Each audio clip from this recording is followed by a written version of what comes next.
Tokiyuki is a young boy who is destined to inherit the title of the shogunate and the responsibilities that come with it. However, since the only thing he is good at is running away from his problems, he lives his life as an irresponsible loser.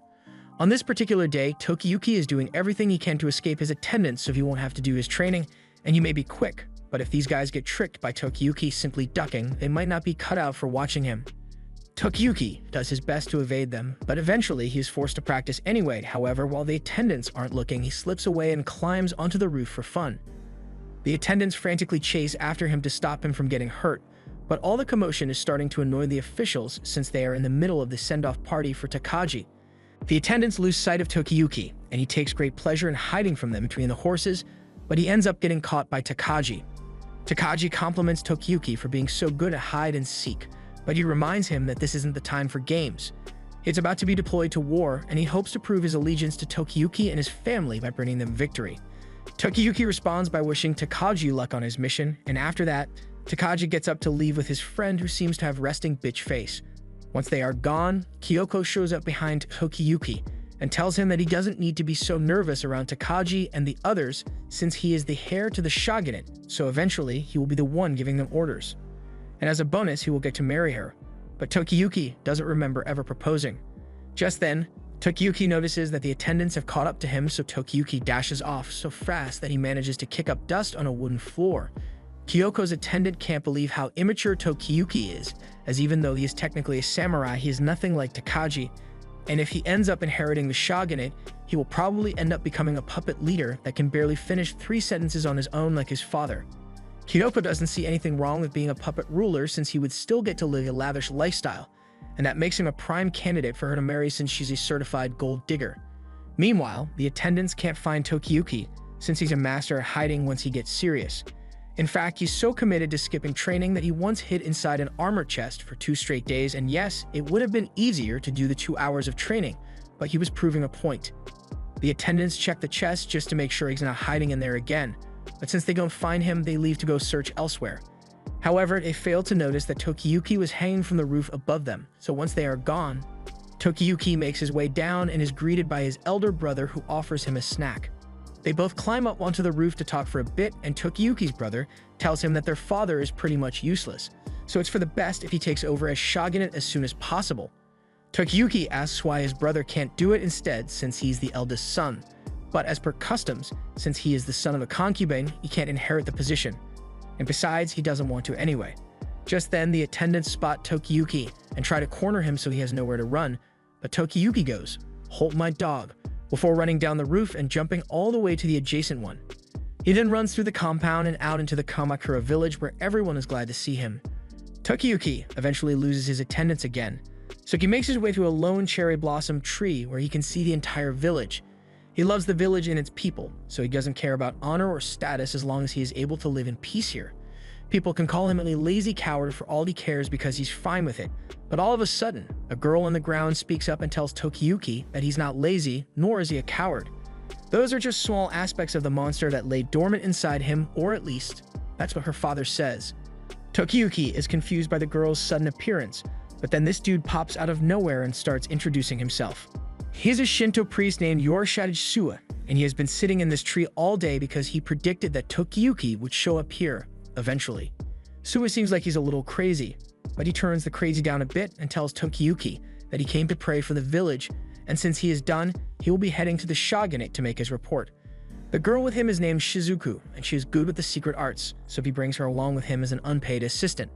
Tokiyuki is still suspicious of Suwa since no one knows that he likes to come to this tree, so Shizuku explains to him that her father seriously has the ability to see into the future, although his prayers are pretty much a scam. Suwa tells Shizuku that she didn't have to say his prayers were a scam, but to prove his ability to see into the future, he stares into Tokiyuki's soul and sees that in 2 years, Tokiyuki will become a hero who shakes the very foundation of Japan. Some people will worship him, and many others will fear him so much that he will change the fate of the entire country. Tokiyuki doesn't believe any of what Suwa just said, so he runs off since he's not paid enough to deal with strange men like him. He heads back home and tells his brother all about what Suwa said, but he doesn't think it's too far-fetched since Tokiyuki has a superhuman talent for evasion. He personally believes that Tokiyuki would become a hero if a tragedy were to occur. And unfortunately, A tragedy was right around the corner for them, as when Takagi was leading his army into battle, he suddenly turns on them and sliced his companion so fast that it took physics a couple seconds to catch up. Word of Takagi's betrayal reaches Kamakura, and the officials can't believe what they are hearing. Not only has Takagi been secretly conspiring with Emperor Godaigo, he has also wiped out the army that was sent with him, and is on his way here to wipe them out as well. Before long, everyone who Tokiyuki cared about has been slain, and Takagi stands amidst the carnage in sheer ecstasy, because this brings him closer to the voice that guides him to become the ruler above all. As Tokiyuki watches his clan's corpses burn, he hears a familiar voice calling out to him. Suwa says he is here because his father wanted to make sure Tokiyuki would be able to survive. He predicted this tragedy, so he took precautionary measures and already has horses waiting past the hills so they can escape. However, Tokiyuki says he doesn't want to be saved since all of his people are dead, so he just wants to end his life alongside his father and clan. Suwa says he won't allow it since Tokiyuki's life is far too important. But to be honest, Suwa isn't sure if Tokiyuki's survival will actually change anything or not. Kamakura lies in ruin, and Tokiyuki still finds it hard to believe that it's all because of Takagi. They have known each other since Tokiyuki was a toddler, but he now knows that the smile on Takagi's face must have been a lie. Suwa offers to help Tokiyuki get his revenge, but Tokiyuki knows Suwa's smile must be fake as well. And in any case, he doesn't believe he can get revenge against someone like Takagi, who destroyed Kamakura so quickly. Regardless of how heinous his acts are, history will inevitably remember him as a hero. So Tokiyuki just wants to die honorably like the rest of his family. Suwa says, "Alright, bet," and then pushes Tokiyuki off the cliffs so he can die as he wanted to. And as Tokiyuki falls to his impending doom, he has a sudden realization that death actually doesn't sound so good anymore, so he grips onto the side of the cliff and uses it to slow his descent and land safely. Upon seeing him, the invading army immediately attempts to kill Tokiyuki, but Tokiyuki's evasion skills are far too great for any of them to even touch him. Tokiyuki makes his way back to the top of the cliff and latches onto Suwa, who then tells him that his ability to survive and run away is what gives him the potential to become a hero, so he is the opposite of Takagi, who became a hero by killing. Of course, it's not possible to win by only running and hiding, which is why Suwa will provide him with all the allies and tools he will need to reach his goal. As long as Tokiyuki is still alive, Takagi will someday come for him. So before then, Tokiyuki needs to become strong enough to defeat him. While Kamakura was being destroyed, Tokiyuki's brother, Kumitoki, was desperately trying to hide from the invaders. But all of a sudden, a man shows up in his hiding spot. However, he is relieved when he sees that it is Munashige, his uncle. He says he came here to rescue Kunitoki, but Kunitoki is still really worried about Tokiyuki. So Munashige reassures him that Tokiyuki is probably safe since they arranged for Suwa to get him to safety. But right now, they need to get themselves to safety before they get spotted. Unfortunately, they get spotted sooner than expected, but Munashige tells Kunitoki that he will handle this, so he should stay here while he goes over to the samurai to talk things out. He says he might be able to convince them that Kunitoki isn't part of the Hojo family since he's not important enough for them to recognize. He makes it clear that was entrusted with protecting Kunitoki, and more importantly, he is the son of his dear sister. So he's going to do everything in his power to make sure he escapes alive, even if he has to lay down his own life. As he approaches the samurai, he tells Kunitoki to run away if things go wrong, but as soon as he starts talking to the samurai, Kunitoki sees Munashige pointing straight at him, and the wicked look on his face means things aren't looking good for Kunitoki. Meanwhile, Tokiyuki is having a nightmare where he sees the tortured faces of his family, and worse yet, he sees an even more terrifying sight: Suwa's face. Suwa is standing over Tokiyuki with his dazzling aura, and he comments on how cute Tokiyuki is while he's asleep. Shizuku comes over, and while she knows how much her uncle loves watching children sleep, Suwa is clearly making Tokiyuki's nightmare worse than it already was.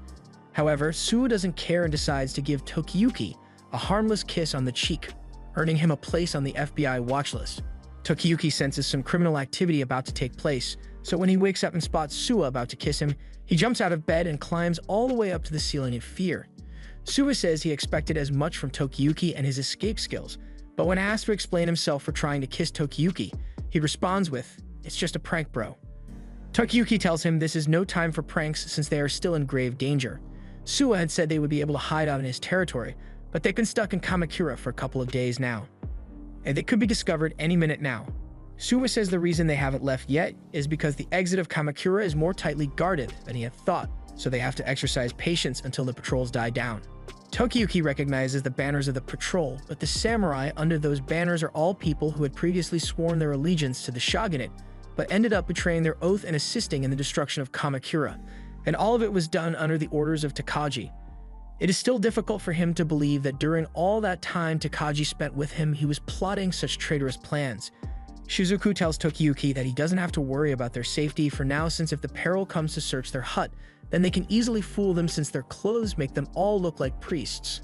Tokiyuki calms down a bit and lets go of the roof, but there's something he would like to ask Suwa. Earlier, Suwa had said something about reclaiming the country with his excellent ability to run away, but samurai are meant to fight while looking straight forward, so he has no idea how he's going to reclaim the country while running away. He wants to know if Suwa truly believes that he can defeat Takagi and avenge everyone that he loved, and Suwa is overwhelmingly positive about it. There is no doubt in his mind that Tokiyuki will become a legendary hero because he foresaw it with his divine eyes.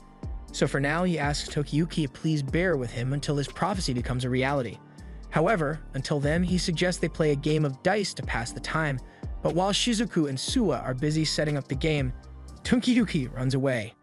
He doesn't think he can trust them if they are so relaxed that they can play a board game, so he decides to take matters into his own hands and find what remains of his home by himself.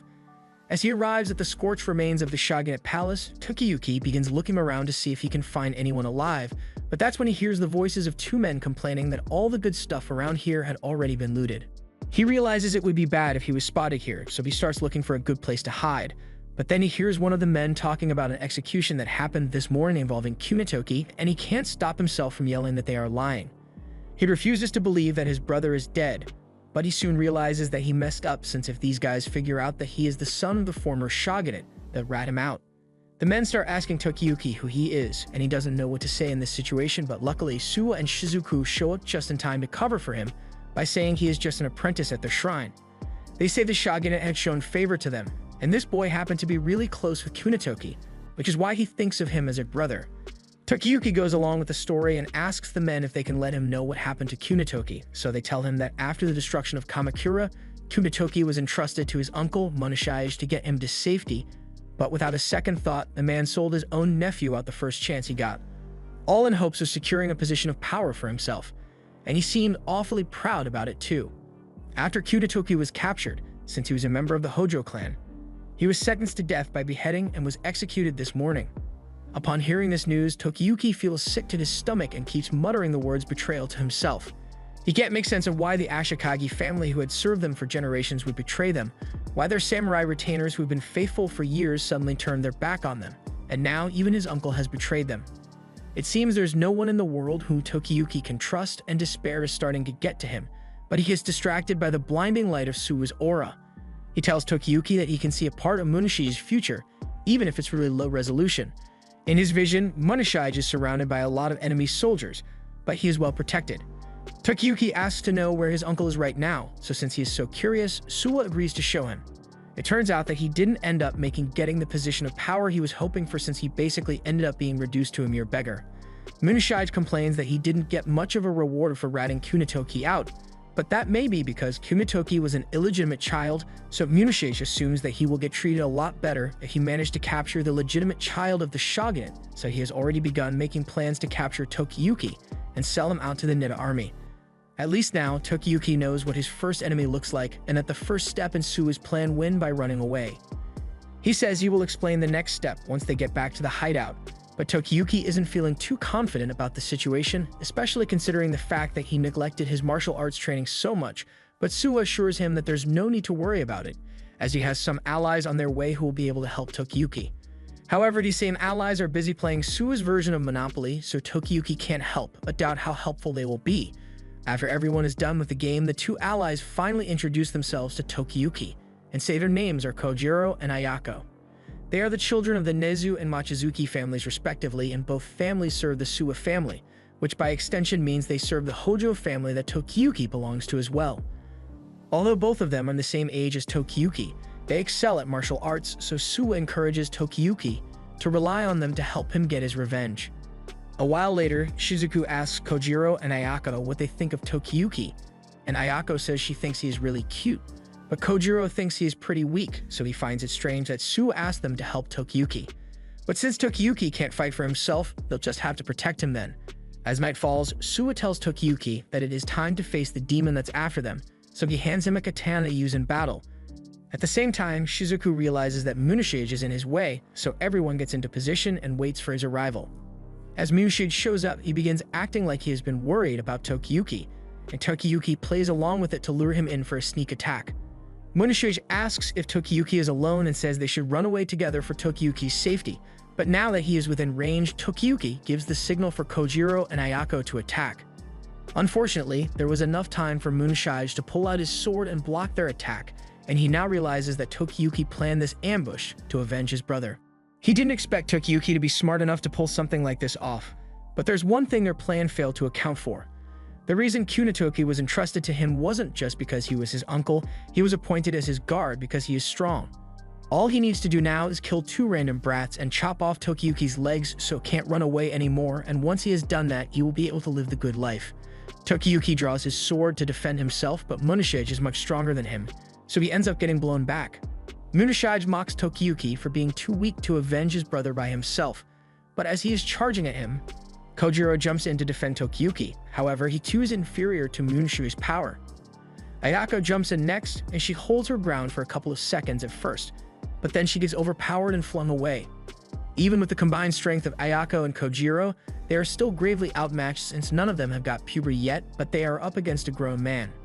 Munashige breaks away from Kojiro and Ayako so he can go after Tokiyuki again, and as he does so, he talks about how he prides himself on his ability to adapt to whatever situation he is put in.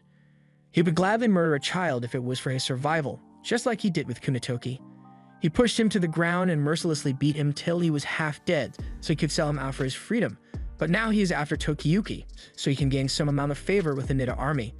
Munashige has backed Tokiyuki up against a cliff, but before Kojiro and Ayako can rush to his aid, Suwa calls out to them and says it's time for them to retreat. They don't understand why Suwa is telling them to retreat, but he just says they should sit back and watch Tokiyuki work his magic, because if anyone here can boast of adaptability, it's him. As Munashige is swinging his sword at Tokiyuki, Tokiyuki begins analyzing his movements and predicting his strikes before they happen. So no matter what Munashige does, he is always one step behind Tokiyuki, and it looks like Tokiyuki is enjoying it too.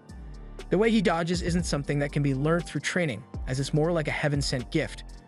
Suwa believes that Tokiyuki isn't a coward, he just genuinely enjoys being chased.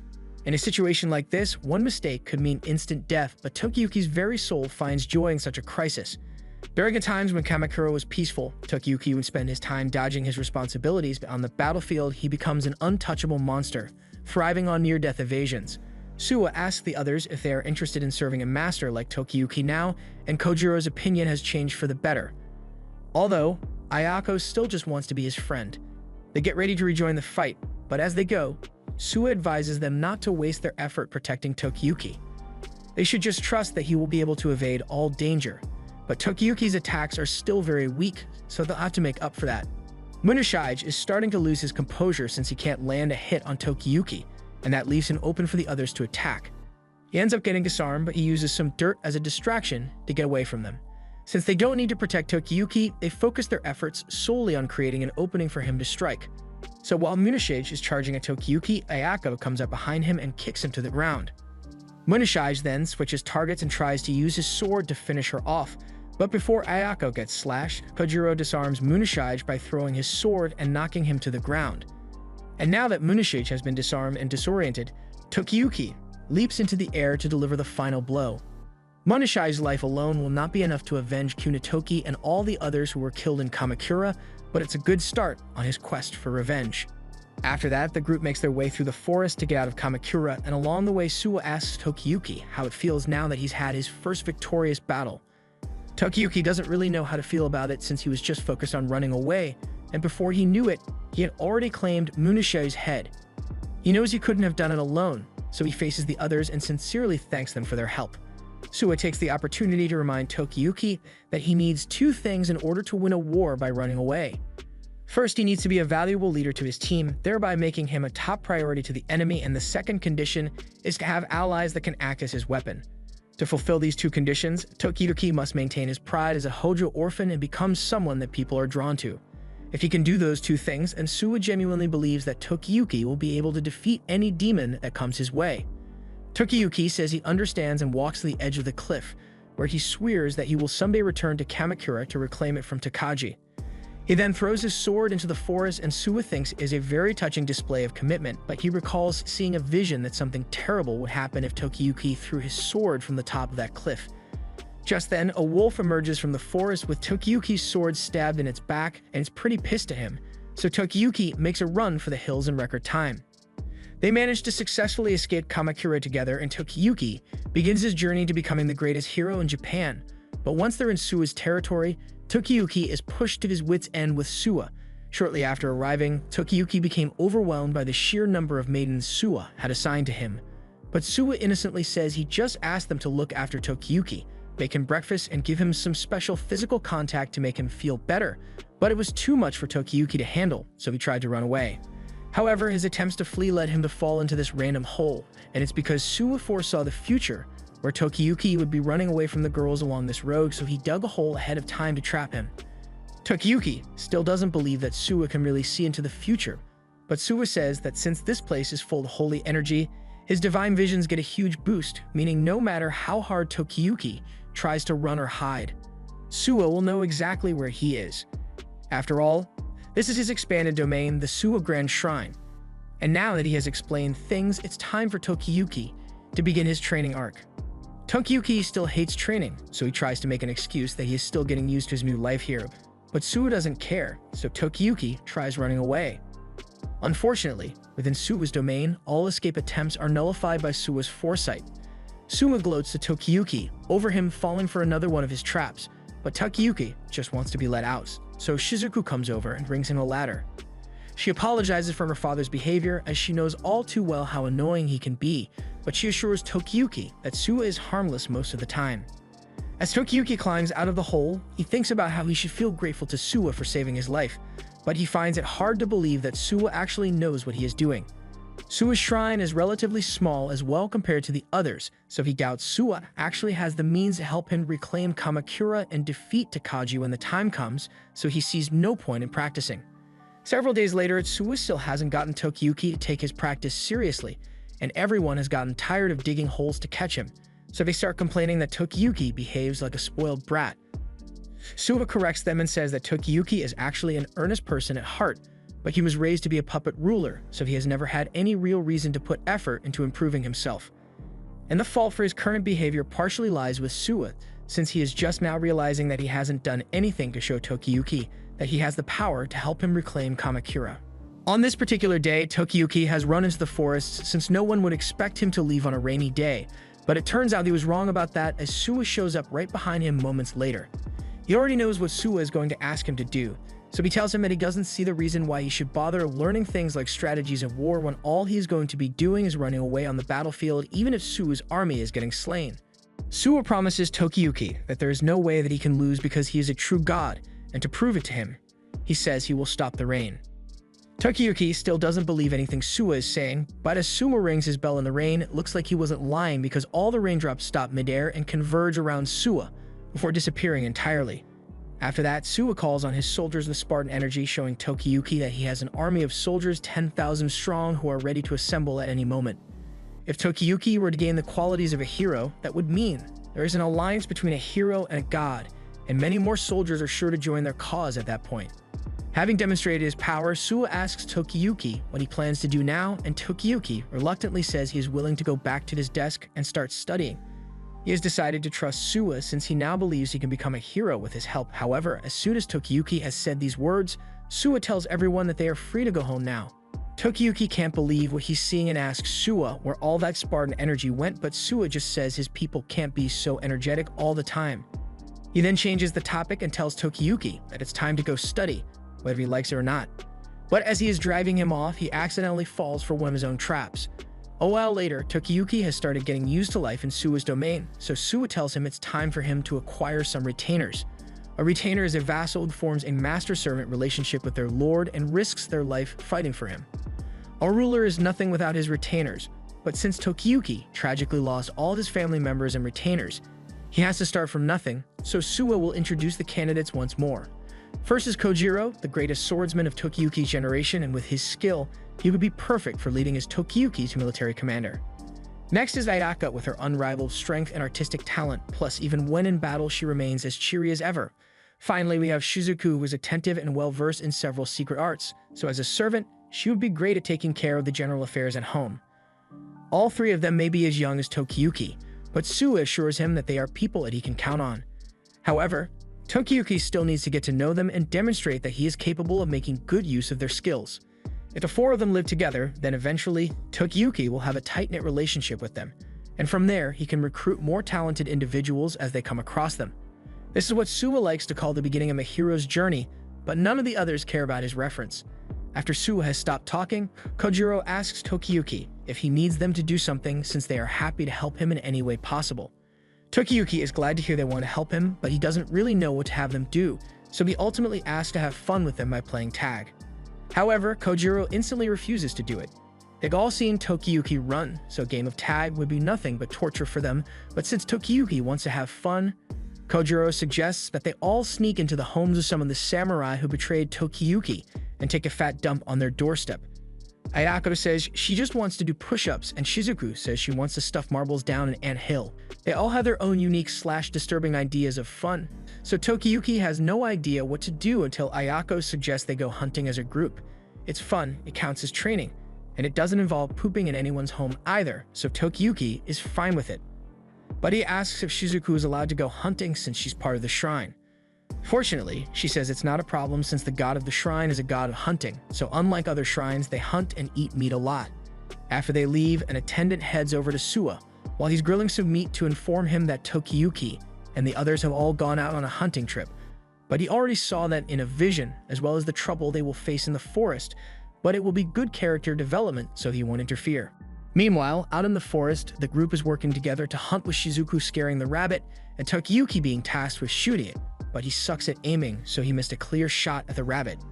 Kojiro says that the shot was impressively close, considering the fact that it was Tokiyuki who shot it, so he wants to give him a better line of sight so he can try again.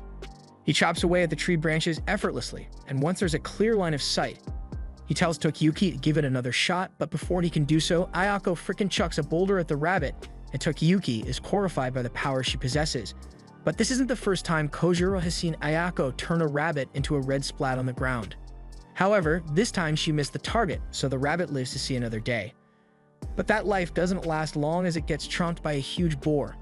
Kojiro has never seen a beast so huge, so Shizuku informs them of a rumor that was going around about a flesh-eating demon boar living in these woods. This is the trouble Suwa foresaw them getting into, but he believes it is important they learn to deal with bloodthirsty beasts because Takagi is far worse than anything they could encounter in that forest.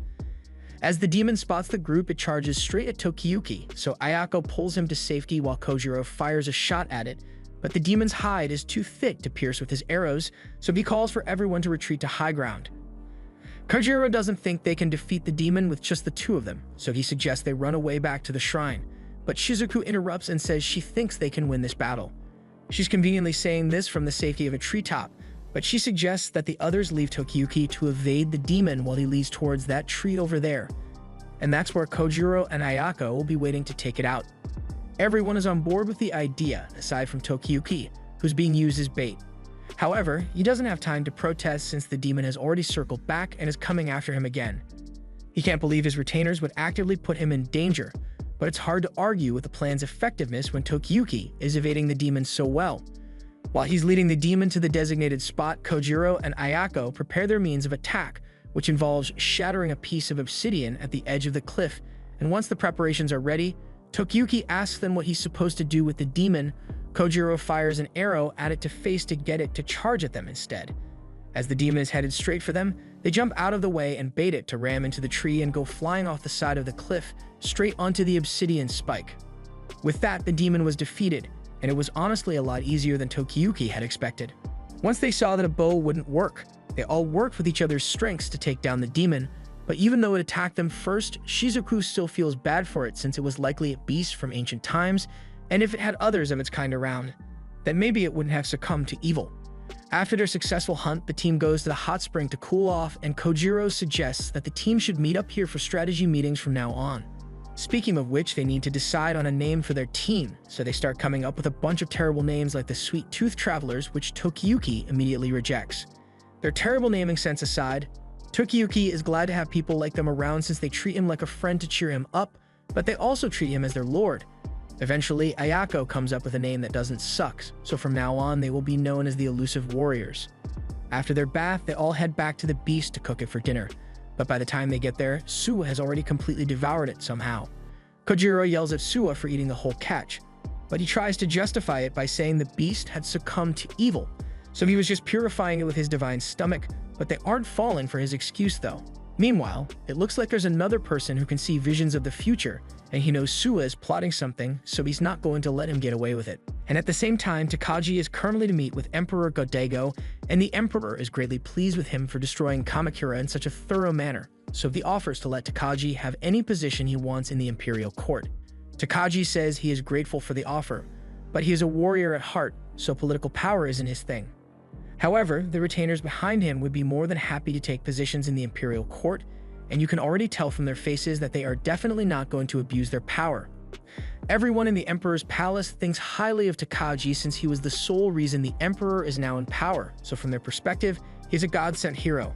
As Takagi's most trusted retainer, Morono, is helping him change, he has something on his mind that has been bothering him. He has been serving Takagi since they were children, so when Takagi decided to switch to the Emperor's side, Morono followed him without a second thought. However, it worries him that recently, Takagi's smile has become less and less human. Takagi smiles and tells him to stop saying stupid things since he needs Morono's help to bring support to the Emperor, but something is clearly not right with Takagi and Morono knows it, but he can't do anything to stop it.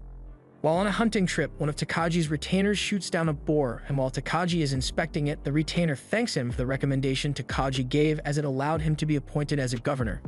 Takagi says it was a fitting reward since the retainer was the first one to betray the Hojo family and join Takagi's side, but within the retainer's territory is Shinano, and Takagi knows Suwa was one of the Hojo family's greatest supporters, so he is bound to be hiding some survivors in his territory, and he wants Sadamune to find and kill them.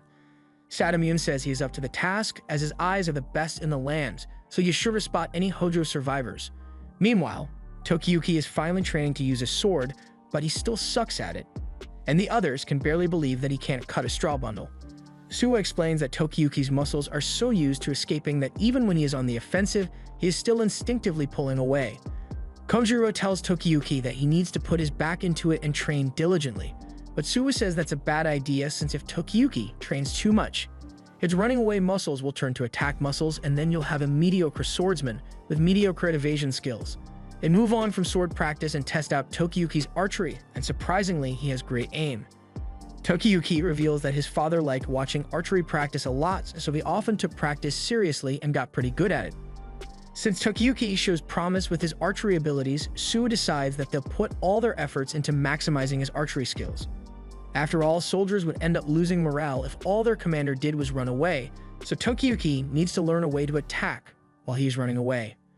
But it's not going to be easy to find an instructor who can teach him such an unorthodox method of fighting. Just then, someone comes to inform Suwa that Sadamune has come to pay them a surprise visit.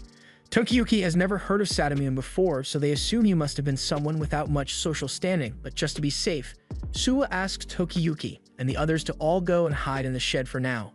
Suwa heads to the front gate to greet Sadamune, and Sadamune wastes no time informing Suwa that he has been appointed governor of Shinano, which makes him Suwa's boss now. One of the Suwa family members finds this hard to believe since not long ago Sadamune was working for them.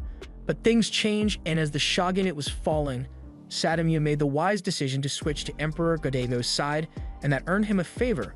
Meanwhile, the Suwa family supported the Hojo family, so now that Godaigo is in charge, they have no right to complain about any consequences they face. But that's an issue for another day. For now, Sadamune came to tell Suwa that if he has any Hojo family members hiding within his territory, he had better hand them over to him.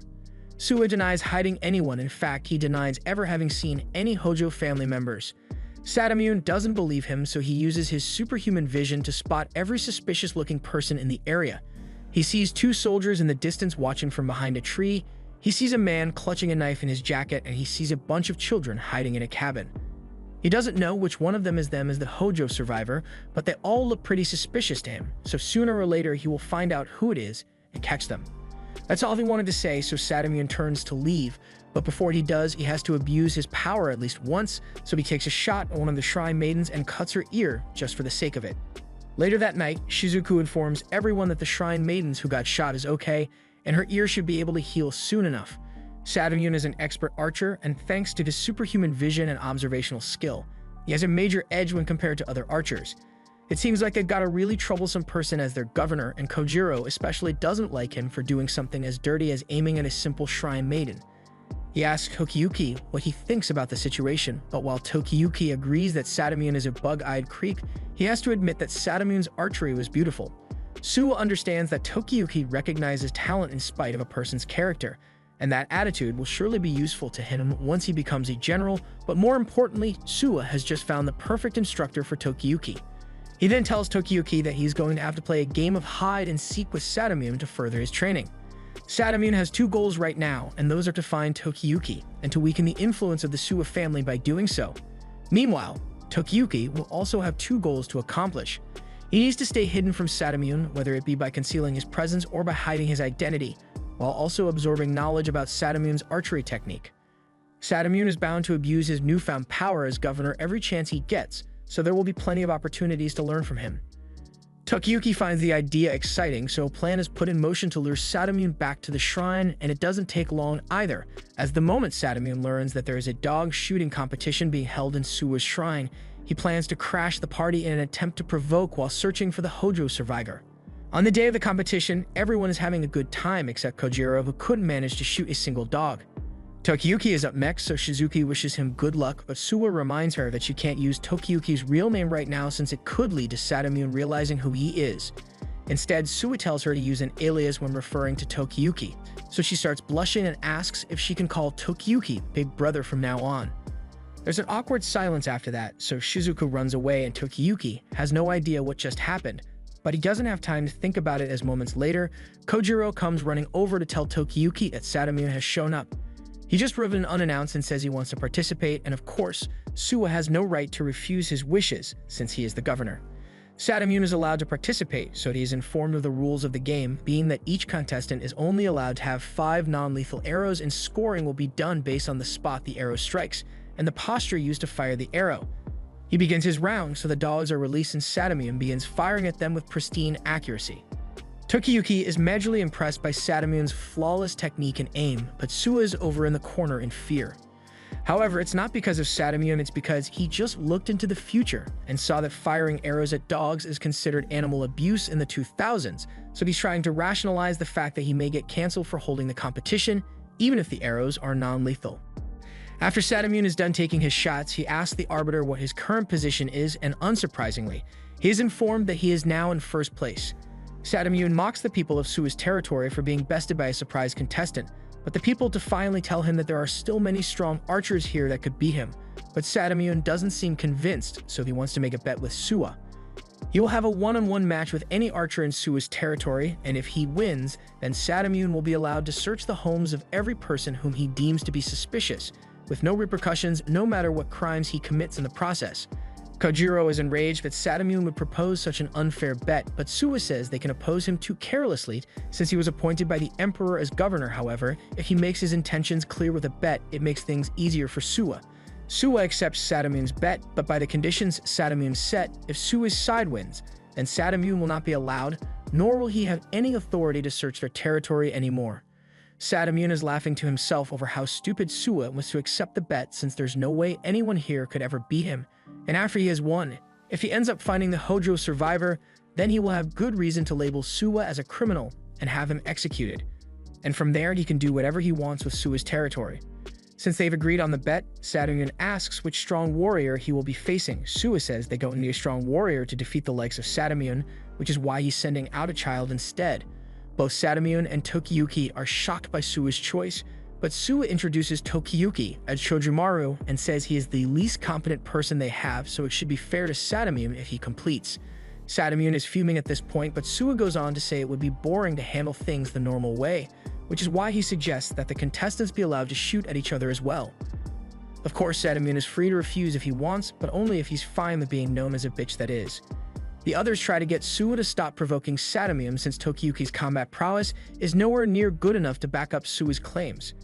And frankly, they don't understand why he would make Tokiyuki go up against Sadamune in the first place. Suwa explains that this is a great chance to speed up Tokiyuki's training arcs as going up against a master is a prime opportunity to learn.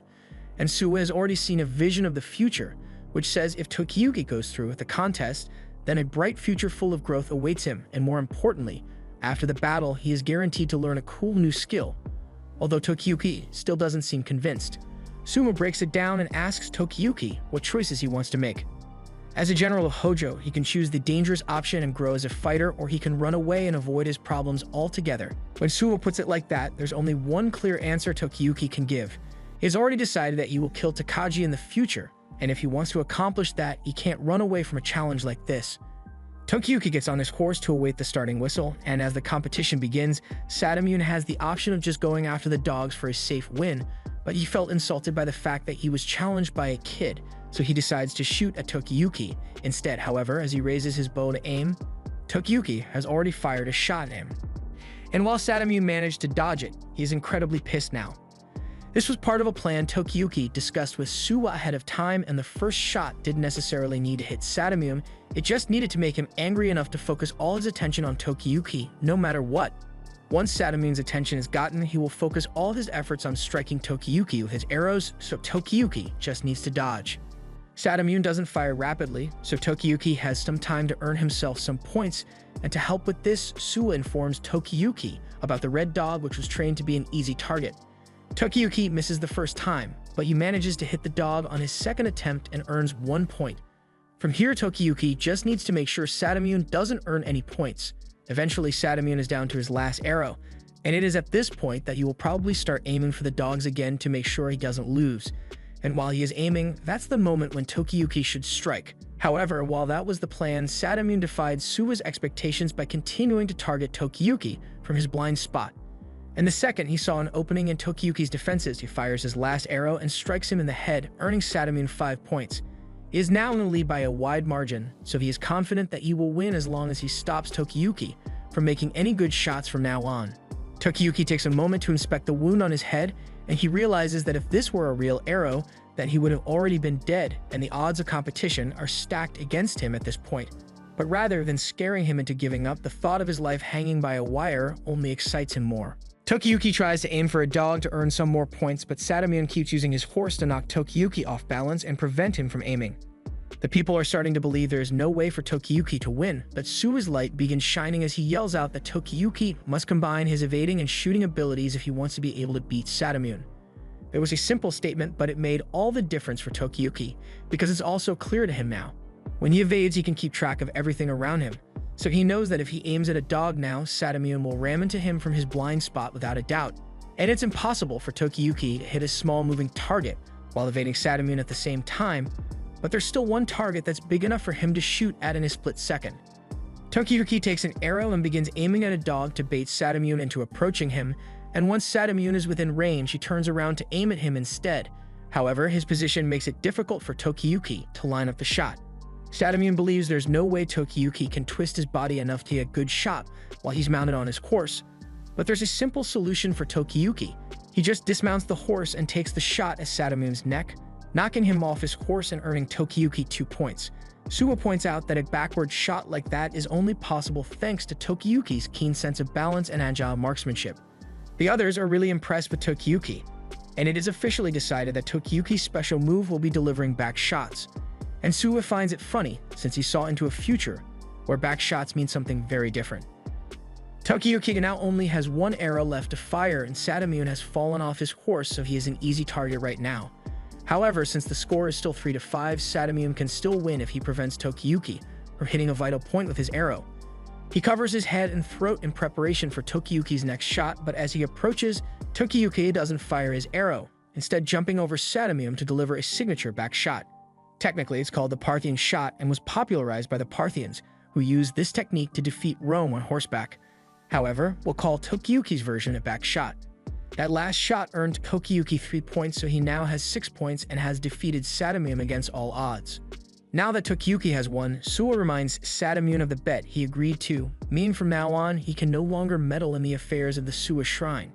Sadamune refuses to accept his loss and says the game was nothing more than entertainment, and Suwa sided with the Hojo family during the attack, so Sadamune could seize his land if he wants to. However, he still honors the bet and leaves the Suwa Shrine. But he still can't understand why Suwa would bring out a random kid to play for such an important bet. There was no way Suwa could guarantee that the kid would win, And now that he thinks about it, that kid had a sense of nobility to him, so Sadamune is starting to think that he might have been a part of the Hojo family. However, he quickly dismisses the idea because there's no way Suwa would be crazy enough to risk the kid's safety like that. Meanwhile, after Suwa is done risking Tokiyuki's life, he takes steps to ensure Tokiyuki's safety by arranging for people to spread rumors about him all over the country. This way, the soldiers will be forced to go investigate all of the rumors, and that will take attention away from Tokiyuki's training here so he can grow stronger undisturbed. Meanwhile, in a little hut in the forest, a man is on his deathbed while his son watches over him. The man tells his son about how he had a special set of skills, but the better he got at it, the more suspicious people got of him, until eventually his lord accused him of stealing and had him banished. Now in his final moments, he wishes to have his son carry on his principles and teachings, and before he dies, he has only one more thing he wants to teach his son. Bitches may leave you, and your homies may desert you, but there's one thing you can always trust, and that's money, son. Now get out there and use your skills to make some money. Genba took his father's words to heart, so he dons the mask to begin his career as a thief. The next day in the Suwa Shrine, Tokiyuki is struggling with having to do physical labor for the first time in his life. He doesn't understand why he is doing this if it isn't part of his training, but Suwa explains that since Tokiyuki is pretending to be one of the shrine's workers, it would be strange if he didn't have to do any chores, and they can't afford to draw any suspicion in case the enemy shows back up. However, the only enemy that could show up would be Sadamune, and Kojiro doubts Sadamune would show his face here again and after the humiliation he faced yesterday. Yet, as they look towards the gate, Sadamune is standing right there with a creepy smile on his face. After yesterday, Sadamune decided to be petty, so he went to the Emperor and got an Imperial command, and he takes great pleasure in reading it out to everyone. It says the Empire has deemed Suwa and his people to be traitors for siding with the Hojo family, so as punishment, they will be forced to forfeit a portion of his land to Sadamune. Sadamune laughs as he tells Suwa that he only has 10 days to have everyone who lives on that land relocate, but he pauses for a second to glare at Tokiyuki, since he is still holding a grudge over the archery contest. That night, Suwa holds a meeting with all his retainers, and they are understandably outraged by the situation Sadamune has put them in. They've been tirelessly cultivating this land for generations, so they aren't willing to give it up without a fight, but Suwa tells them that this is not the time to act yet. Sadamune has an imperial decree, and if they defy an imperial order, they will become enemies of the court, and that would lead to their destruction before Tokiyuki's training has been completed. He asks them all to be patient and wait for the right time, but for now, they can't do anything. He brings the meeting to a close and tells everyone to return to their homes, but he asks Tokiyuki to stay behind because he has something he wants to discuss with him. Once they are alone, Tokiyuki asks Suwa what he plans to do about Sadamune because at this rate, the people here will lose a lot of their homes and farms to him. Suwa thinks it's great that Tokiyuki is concerned about giving the people justice, but a sense of justice is not always enough to get things done. Suwa tells Tokiyuki that he has been thinking about adding a new member to the Elusive Warriors, particularly the thief named Genba. Tokiyuki is perplexed that Suwa wants to add a thief to the team, but Suwa makes a good point since a thief uses all sorts of tricks to obtain their target and can get in and out of location undetected. Tokiyuki is impressed by the skill Genba supposedly possesses, but he still doesn't understand why Suwa wants to enlist Genba, so Suwa explains that he has something he'd like Genba to do for him. He wants to get Genba to steal the Imperial command from Sadamune's residence. That sounds crazy to Tokiyuki, but according to the informant Suwa has in Kyo, it takes longer than it does at the DMV to get an Imperial command issued, so if they manage to make Sadamune's go missing, it will buy them a bit of time. Tokiyuki thinks stealing is wrong, and yes it is, but it's only illegal if you get caught. Tokiyuki is going to learn that even criminals can become useful retainers, so he leaves for the night, and as he goes, Suwa's assistant asks him if it's really alright to send Tokiyuki and the others to find Genba on their own. Suwa thinks it will be fine since Tokiyuki may be a child, but he still has the makings of a capable lord. The next day, Tokiyuki and the others have arrived at the village where Genba is from, so they get the attention of some people nearby and tell them that they are trying to find him. The people are nice and seem eager to help Tokiyuki and his friends, but the second they hear the name Genba, they all briefly unlock the Speed Force and run back to their homes so they don't have to get involved with Genba. And I can see why, because Genba sneaks up on Tokiyuki and the others as soon as he heard his name being mentioned. Tokiyuki is scared out of his mind, so Kojiro and Ayako come to his aid. However, Genba has already jumped into a tree, and so has Tokiyuki. Genba tells them that he heard that they are looking for him, so he would like to know what business they have with him. Tokiyuki speaks up and says he is from Suwa's shrine and wants to add Genba as one of his retainers, but Genba knows all about Tokiyuki being a Hojo family survivor, and he could get a lot of money if he sold Tokiyuki out to Sadamune, But before the others try attacking him, he tells them to calm down since there's still room to negotiate. And while they weren't looking, he also managed to steal all their wallets, so Tokiyuki is already impressed with Genba's skill. But earning Genba's cooperation isn't cheap. Genba says he wants to be paid 5 million yen's worth of money for not selling Tokiyuki out to Sadamun, and another 5 million yen for every task Tokiyuki asks him to perform. Tokiyuki is shocked that Genba is asking for money, and Genba believes Tokiyuki's shock is due to the fact that he doesn't want to pay that much. However, the real reason is because Tokiyuki thinks a reward like that is too little for Genba. To be honest, he was willing to offer Genba a province or something once he reclaimed Kamakura. After all, he would be a distinguished vassal who made great contributions. But since all he's asking for is money, Tokiyuki thinks Genba is being very humble. Genba is confused and doesn't know what to think, so Shizuku goes up to him and assures him that Suwa Shrine will ensure payment for Genba's daily expenses, but she asks if he is sure he just wants money. After all, if Tokiyuki grants Genba a province, he could gain several times the amount he asked for, and much more. And Kojiro mentions that Genba helping Tokiyuki now would earn him a lifetime of support from the future ruler, so isn't it a gamble worth taking? Genba runs away to get them to stop whispering things in his ear, and while he was initially hoping to swindle some money out of Tokiyuki, he says he is fine helping him out for now. But he has one condition if Tokiyuki wants him to steal the Sadamun's Imperial Command. He's not willing to risk his life alone for a lord he doesn't trust yet, so he will only do it if Tokiyuki comes with him. As they approach Sadamun's compound, they spot the warehouse where Sadamun likely kept the Imperial Command. Genba is surprised that Tokiyuki was willing to come along, but Tokiyuki believes it's only fair that he join Genba since this was Tokiyuki's request to begin with. That's all well and good, but Genba reminds Tokiyuki that if he's not careful, he will end up like the other thieves who got caught trying to steal from Sadamun. The shed is secured with 3 locks, and Genba can easily pick his way through them, but the real problem here is the security posted out front. Fortunately, Genba knows exactly how to get past them. He runs out into the field and uses a branch to vault his way into the compound, and once he's in, he throws a rope to Tokiyuki so he can break in as well, and Tokiyuki seems a little too excited to be committing a crime. Genba wonders why he is so willing to do this, so Tokiyuki explains that he is doing it to repay his debt to the Suma family for the support they've given him, so it's the honorable thing to do for him to do. However, Genba thinks that's a stupid reason since things like honor and kindness will never get you far in life because people can always betray you. But if you use money and fear, you can get someone to do whatever you want. For instance, there was once a woman who refused to pay Genba after she asked him to investigate her cheating husband, so as revenge, Genba snuck into her house and did unspeakable things to her rice. That aside, Genba tells Tokiyuki to wait here while he handles business, so Tokiyuki does as he says. But he soon hears Sadamun's voice nearby, so he starts panicking as it may be possible that Genba set him up to be captured. However, the Sadamun goes up to the guards and tells them to go fix some nails on the fence all the way across the compound from the shed. The guards ask why since their job is to guard the shed, but Sadamun is their boss, so they are forced to obey. As you probably guessed, that was really Genba wearing a disguise, and he explains that his mask has special properties that allow him to disguise himself as pretty much anyone. As he and Tokiyuki are looking for the Imperial Command, Genba mentions that he knows Tokiyuki doesn't trust him after all. No one would trust a subordinate who can steal anything, even Tokiyuki's identity. So why would Tokiyuki, who has already been betrayed by millions of soldiers, ever share trust with someone like him? While this is going on, Tokiyuki and Genba have been found out by one of Sadamun's subordinates with inbuilt radar hearing. And after realizing that there are intruders within the compound, he gets ready to go thief hunting. As the guards begin to close in on the shed, Genba realizes that they have been found out, and if they don't get out of here soon, they are going to be surrounded. They got the Imperial Command, so Genba gets ready to leave, but he has no obligation to protect Tokiyuki, so he tells him that he needs to keep up if he doesn't want to get captured. As Tsukfusa and the other retainers are about to barge into the shed, Genba busts out of the roof with Tokiyuki and throws a smoke bomb to blind his pursuers.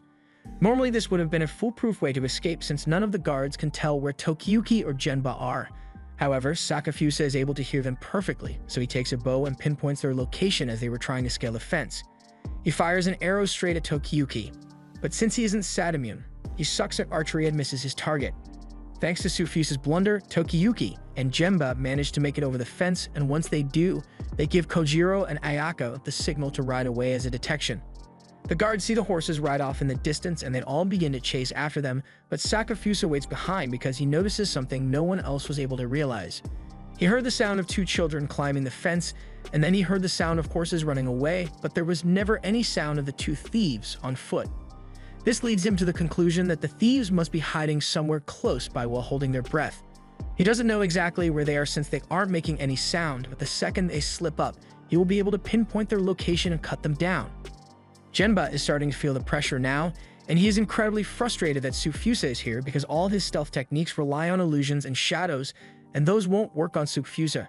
He is really regretting the time he wasted messing with Tokiyuki. But when it comes down to it, he has no real reason to care about Tokiyuki, so he's gonna ditch him. Tokiyuki looks over at Genba in horror, but not because Genba was trying to leave him, but rather because Genba was dumb enough to move while Tsukfusa is so close to them.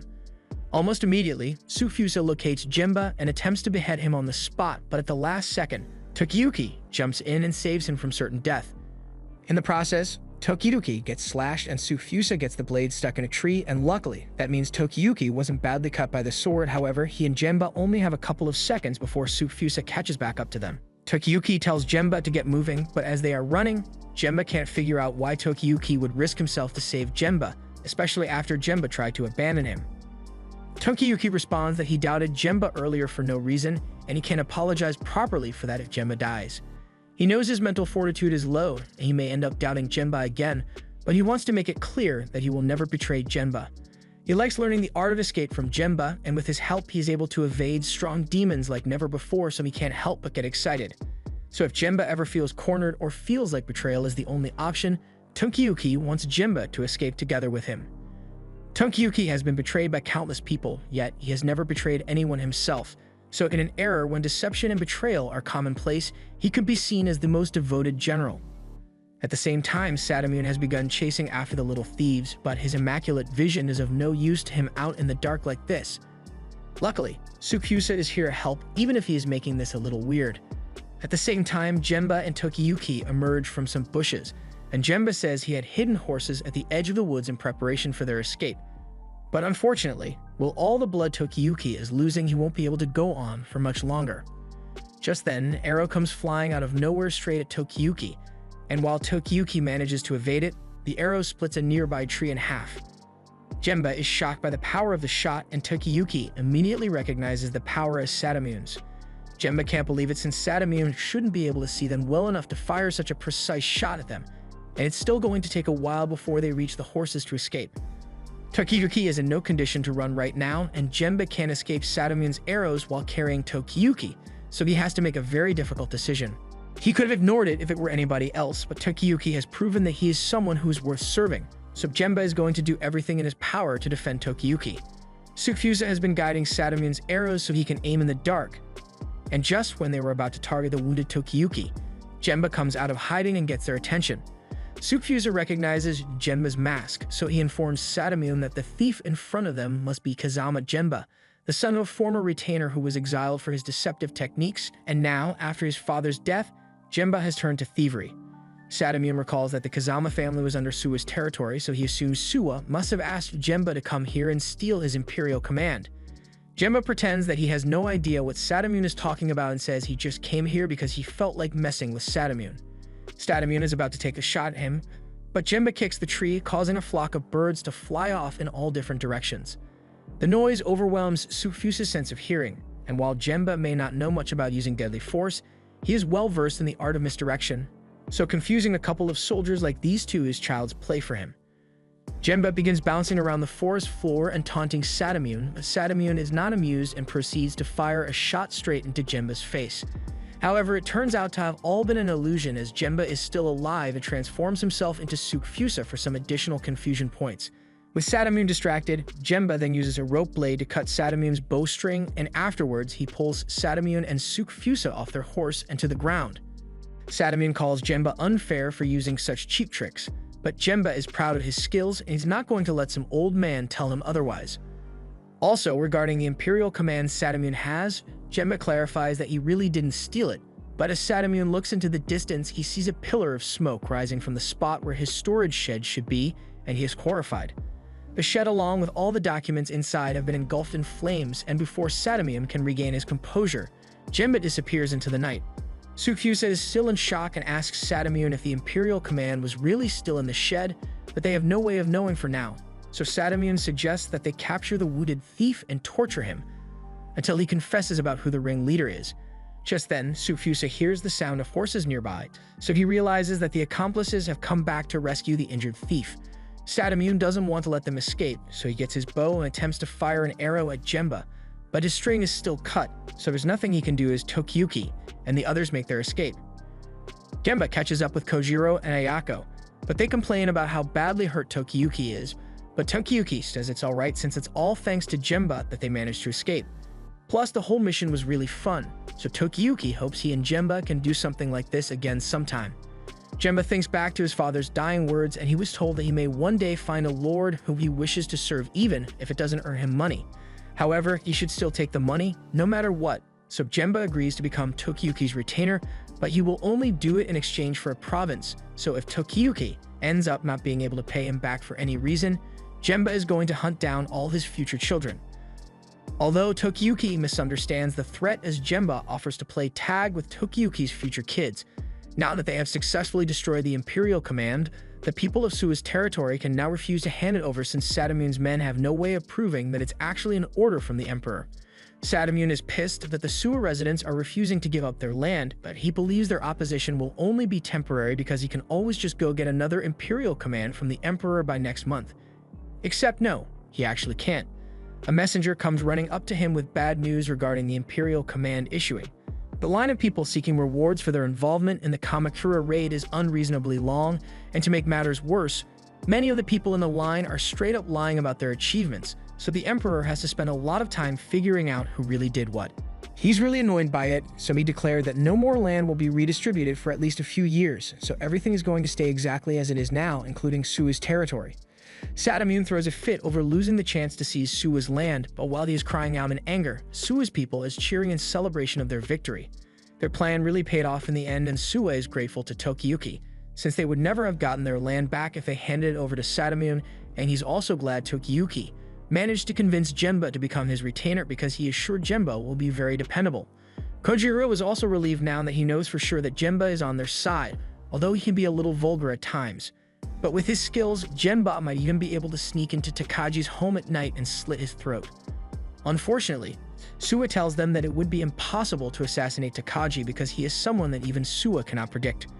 Right now, Takaji is on his way to the Emperor's palace, but along the way, he and his soldiers get ambushed by the Emperor's son, Prince Moriyoshi, and pelted with a barrage of arrows. But most of the soldiers are unharmed except the first guy.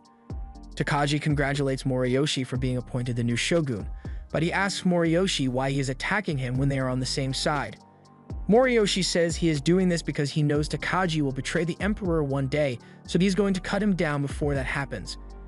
And to make sure Takaji doesn't escape, he has brought an army of his own to take him down. Moriyoshi's soldiers clash with Takaji's, and there is a lot of bloodshed, but ultimately, Moriyoshi's soldiers are just a bunch of random people he got to agree to join him, so they stand no chance against Takaji's elite.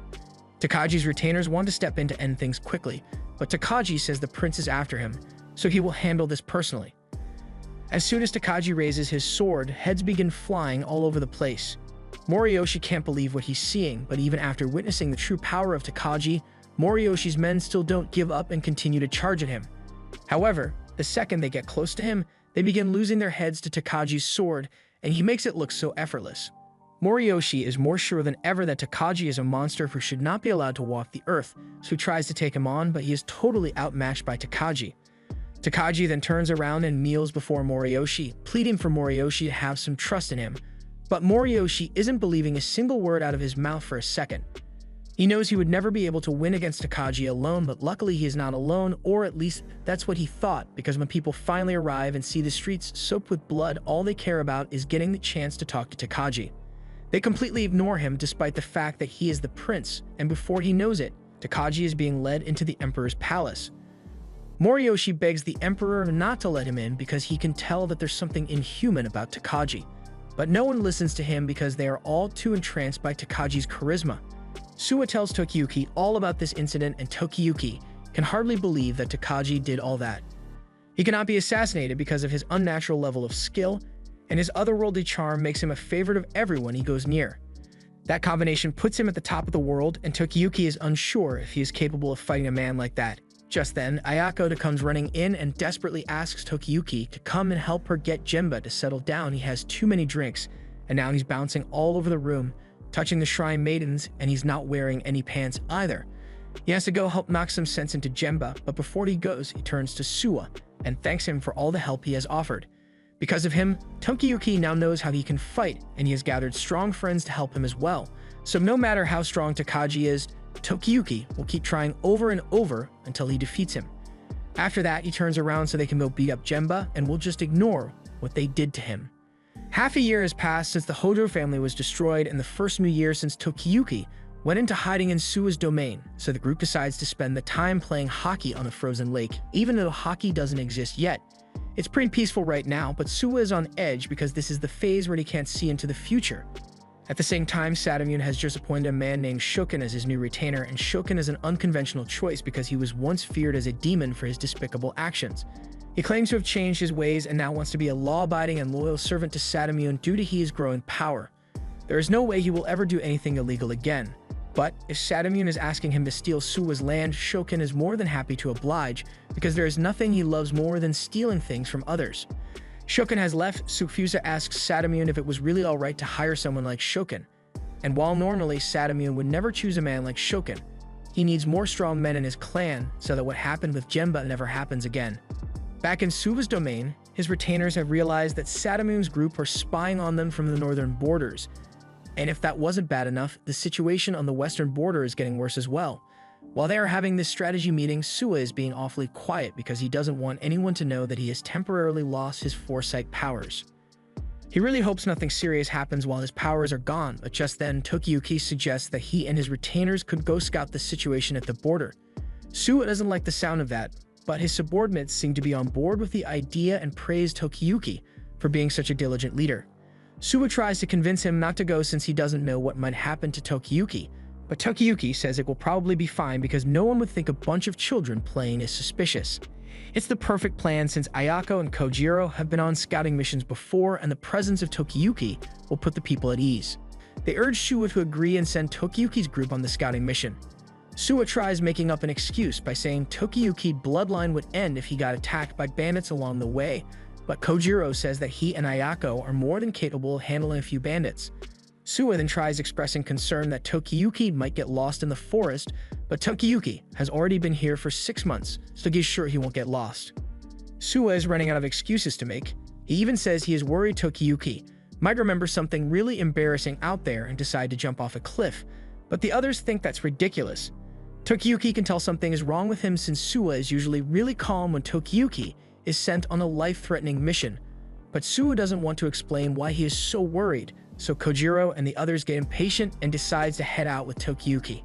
Once they are outside, Tokiyuki asks how they are going to prepare for the scout mission, so Kojiro explains that they are going to need to pack lightly, meaning they'll only take about 2 days worth of travel equipment. Jemba says he would have liked to bring as much money as possible, but Shizuku thinks it would be better if they avoided using rice and money excessively. But just as she says this, they see a huge cart full of rice and money set in their path. And beneath this cart, Suwa is staring intently at Tokiyuki with worry in his eyes. They'd gotten fed up with Suwa's meddling by this point and try to just ignore him. But as they go to get some warm clothes for the mission, they see Suwa with the whole winter collection lined up. He's still staring at Tokiyuki with the eyes of a crackhead. Tokiyuki is starting to get freaked out by Suwa's sudden obsessive urge to protect him, so the group ignores him once more and heads for the borders on horseback. As they leave, he asks if anyone knows what's wrong with Suwa, so Shizuku explains that her father sometimes starts acting like this. He becomes really worried and irritable, and he never explains why either. Tokiyuki still doesn't know what's going on, but he has to admit that it makes him kind of happy to see Suwa worrying about him so much. The group arrives at the border just before sunset, so they settle down to go over their plans. They are still within Suwa's territory, but they don't have much information about this area, since it is on the far edge of the territory. That is why they will first gather information from the locals and take a look around the village tomorrow. They'll also investigate whether enemies will attack the area soon, and if so, they will figure out the best way to protect the village. There was more to be said, but in the next moment, Kojiro and Ayako sense someone approaching, so they manage to draw their swords just in time to block a strike from a young swordsman. They manage to fend him off, but torches begin lighting in the forest, so it looks like they've been surrounded from all sides. Kojiro and Ayako analyze the situation, and it's not looking good for them. They are up against a dual-wielding swordsman in his late teens, and they've been seemingly surrounded, but they don't know why the people surrounding them haven't attacked yet. In any case, protecting Tokiyuki takes priority, so they engage in battle with the dual-wielder. However, they struggle to keep up with his speed. Tokiyuki is incredibly impressed by the swordsmanship of the dual-wielder, but Jinba is more scared than impressed since he isn't a fighter, so he tells Tokiyuki that they should escape while the other two hold off the attacker. However, Tokiyuki thinks he can trust Ayako and Kojiro to protect him since they have gotten a lot stronger than they were when he first met them. Right now, the speed they are fighting at is leagues above anything they've ever shown Tokiyuki during their training sessions, and that leads Tokiyuki to make a horrifying revelation. Back when he was training with Kojiro, he knocked the sword out of Kojiro's hand, and Kojiro was praising him for finally winning a match against him, but he must have been faking it to make Tokiyuki feel better. The same thing happened with Ayako too, so Tokiyuki is dying of embarrassment at the realization that they were going easy on him the whole time. Kojiro and Ayako remember something Suwa once told them. Tokiyuki may be gifted at evasion, but his skills are not always reliable. There are still attacks that he is unable to attack, such as those from seasoned veterans with unusual gifts of their own. So in the event that Tokiyuki can't outrun his foe, the two of them need to become strong swords to defend him at all costs. They are still struggling to fight the dual wielder, but all of a sudden, the guy looks over and spots Shizuku, and as soon as he recognizes her, every ounce of hostility in his body vanishes. Shizuku doesn't recognize him at first, but after thinking about it, she recalls giving Fubuki food in eastern Shinano. Fubuki sets down his swords and apologizes for attacking the group all of a sudden. Like he had sensed two extremely powerful people out here, so he rushed over, thinking the village might be under attack. He formally introduces himself and tells them that he is a wandering traveler in search of a lord to serve. The others are surprised to hear that Fubuki doesn't live in this village, so he explains the circumstances that led to this situation. He'd arrived here 3 days ago and was going to stop by the village to ask for some food, but that was when he saw some men from Sadamune's territory raiding the village. He immediately jumped in to save the village and wiped out the platoon fairly quickly, but 3 more platoons soon arrived to finish off the village, so Fubuki had to take care of those as well. This caused quite a problem for him since he was quickly running out of resources, and he didn't even have a horse to go call for help. Tokiyuki is impressed that Fubuki was able to take down 3 whole platoons by himself, but Kojiro finds it pathetic that the villagers would leave all the fighting to a young outsider. Fubuki understands why Kojiro would think that, but the villagers don't really have much of a choice. By the time Fubuki arrived, most of the adults had already been killed, so the only villagers left are the village children. Tokiyuki asks if this means Fubuki took down all those invaders single-handedly, but Fubuki says the kids are actually really helpful in a fight. They are good at distracting the enemy with torches and setting traps to take them down. Even young children can learn to fight if they have a good teacher, and Fubuki has been accumulating a large amount of knowledge on his travels. He is looking for a strong lord to put his skills to good use, but he is also happy to help develop the talents of others as well.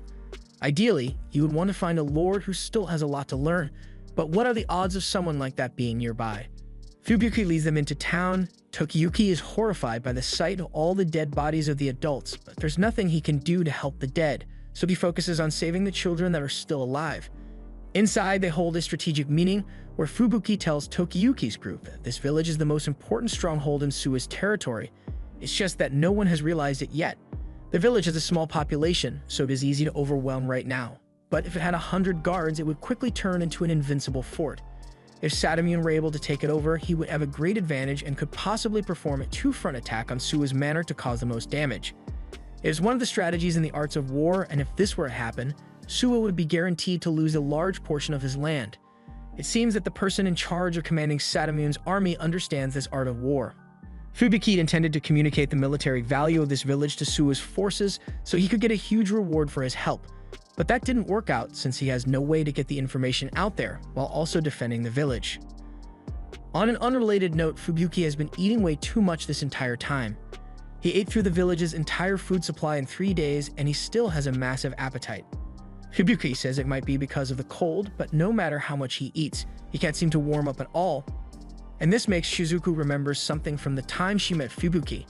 She found Fubuki hiding in the cart and eating all the offerings that were meant for Suwa, so she had to go through a lot of trouble to convince Suwa that a wild bear had eaten all his food instead. Fubuki feels bad about what happened back then and apologizes profusely for his actions, but he can't say no to an empty stomach. After their meeting is over, Fubuki is sitting with the children and teaching them how to make sandals, and Tokiyuki can't help but admire him. At first, he thought Fubuki was just a calculating tactician, but now he sees that he is much more than that because he actually cares for the children here. Tokiyuki tells Fubuki that he wants to help protect this village and the children in it, and Fubuki is glad to have the extra support. Meanwhile, Shokin and his men have just finished slaughtering the people in another village, so they are preparing to attack the village Fubuki is protecting with full force, and Shokin plans to make it a bloodbath. The group has just finished their strategy meeting, and Shizuku and Ayakato are tasked with rounding up their troops at the foot of the mountain. And while they are doing that, Jembe is going to return to Suwa's shrine and request reinforcements. Fubuki says he wants to set as many traps as possible before the enemy attacks, so the village children offer to get that done. And while everyone else is getting busy, Tokiyuki asks Fubuki if he has a moment to spare since there is something he would like to discuss. Tokiyuki and Fubuki head out into the forest and Fubuki raises his swords to attack Tokiyuki, but as he swings, Tokiyuki skillfully evades his attacks. So Fubuki now understands how amazing Tokiyuki is. He then asks Tokiyuki to try counterattacking, so Tokiyuki gives it his best shot. But as expected, he still sucks at it, so his strike is utter trash. Fubuki now gets the full picture and understands that Tokiyuki wants to learn a technique that even someone like him could use to defeat an enemy. Tokiyuki hates to admit it, but Fubuki is absolutely right. Tokiyuki thinks Fubuki is a great teacher, and he seems to understand sword fighting really well, so he would be the perfect teacher. He lowers his head and asks Fubuki for his help, and Fubuki is captivated by how sincere Tokiyuki is, so he assumes he must be from a good noble family. Tokiyuki tries to deny this and says he is just an orphan that Suwa took in, so he doesn't give away his true identity. Fubuki takes a liking to Tokiyuki and tells him that he knows of a technique that would be perfect for someone like Tokiyuki. He had never thought anyone would intentionally be able to pull this off, but it should be easy enough to master for him. Fubuki calls it the Demon Heart Buddha Blade, but it is a technique that can only be used in one-on-one combat. All of a sudden, Fubuki starts getting visions and mumbling about things to himself just like Suwa usually does. After he's done sorting out his thoughts, Fubuki tells Tokiyuki that it looks like the enemy will be attacking tomorrow, so Tokiyuki will fight the enemy general, while the rest of the army will be handled by the reinforcements that Shizuku will bring. If they work together, he is sure that they can win this battle. The next day, Shokin and his troops arrive and have surrounded the village from both sides of the mountain. His subordinate asks why they had to go through all the trouble of climbing the mountains for an ambush. So Shokin explains that he did this because of the previous troops that failed to raid the village. The fact that they never returned likely means that the most accessible path into the village is full of all kinds of traps, so while it may be harder to climb the mountain, it is without a doubt the more secure option. Shokin's men are all people who, after losing their land, became bandits and began taking things from others whenever they please. So they have no sense of morals, but they do have a ton of combat experience and war tactics under their belt, so he orders his men to begin the raid. Shokin's men begin running down the mountain at full speed, but as they do so, one of them gets shot through the back. The bandits turn around and realize arrows are being shot at them from behind, and the bandits want to climb back up to kill the archers. But Shokin warns against it because this is a common tactic used when you are greatly outnumbered. If they try to climb back up the mountain now, the archers will finish them all off before they ever have the chance to reach the summit. However, the fact that they are using this strategy tells Shokin that the villagers must be outnumbered, so if the villagers are few in number, then as soon as Shokin's group occupies the village, they will have won the battle. Fubuki watches as Shokin's group approaches, but as they try to cross the flatlands, the bandits slip and fall in the icy terrain. From a distance, there's no way to tell if the floor is covered in ice, and it wouldn't be expected because of how hard it would be to pull off. But Fubuki just needed to divert the river around the other sides of the village, and that left a pool of water small enough that it froze over in one night. Shokin's men aren't able to stand on the ice, so they become easy targets for the archers inside the village. At the same time, the archers that were stationed stopped. The mountains have started descending, so Shokin's men are really starting to panic. But Shokin just casually kicks over some of his men's dead bodies and tells the rest of the men that are alive that they should run across the dead bodies so they don't slip. Fubuki is happy with how the raid defense has been going so far, and while the reinforcements Shizuku got are few in number, the soldiers are very reliable in stopping the enemy's attacks. It won't be a stretch to think they might be able to take out Shokin's army like this, but that would only be true if the bandits were all regular people. But the core members of Shokin's team are not ordinary people. They easily break through the blockade by themselves, and Shokin says they should give up on trying to rescue their comrades, because going back now would allow the archers to annihilate them. For now, the best thing they can do is draw the attention of the army and keep moving forward to take out the archers. Two soldiers charge at Shokin and the others, but one of Shokin's effortlessly cuts them to pieces. The archers want to begin targeting Shokin and his men, but Fubuki says they need to focus on keeping the rest of the soldiers at bay. They'll have to leave Shokin and his elite men to Kojiro and Ayako. The two of them charge forward, and they are immediately able to take out one of Shokin's elite men. But they then decide to go after Shokin directly, and Fubuki knows that's a terrible idea. Ayako raises her sword to strike Shokin, and she connects, but her strike does no damage because Shokin is wearing full body armor. Ayako is now staring up as Shokin's sword heads straight for her face, but just before she can get her face caved in, Kojiro comes in to save her and then tries to strike at Shokin's throat, but Shokin blocks with one of his arm plates. It looks like this is the first time either Kojiro or Ayako have fought against a fully armored swordsman. It's way different from what they are used to, because basically all the vital points they would usually aim for have been covered.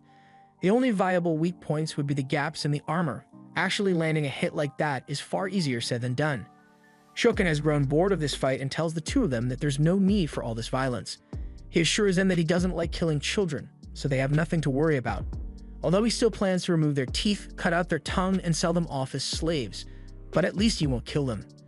Kojiro and Ayako hear Shokin's deranged statements and decide to run away, and Shokin chases after them because he really wants that child's slave money.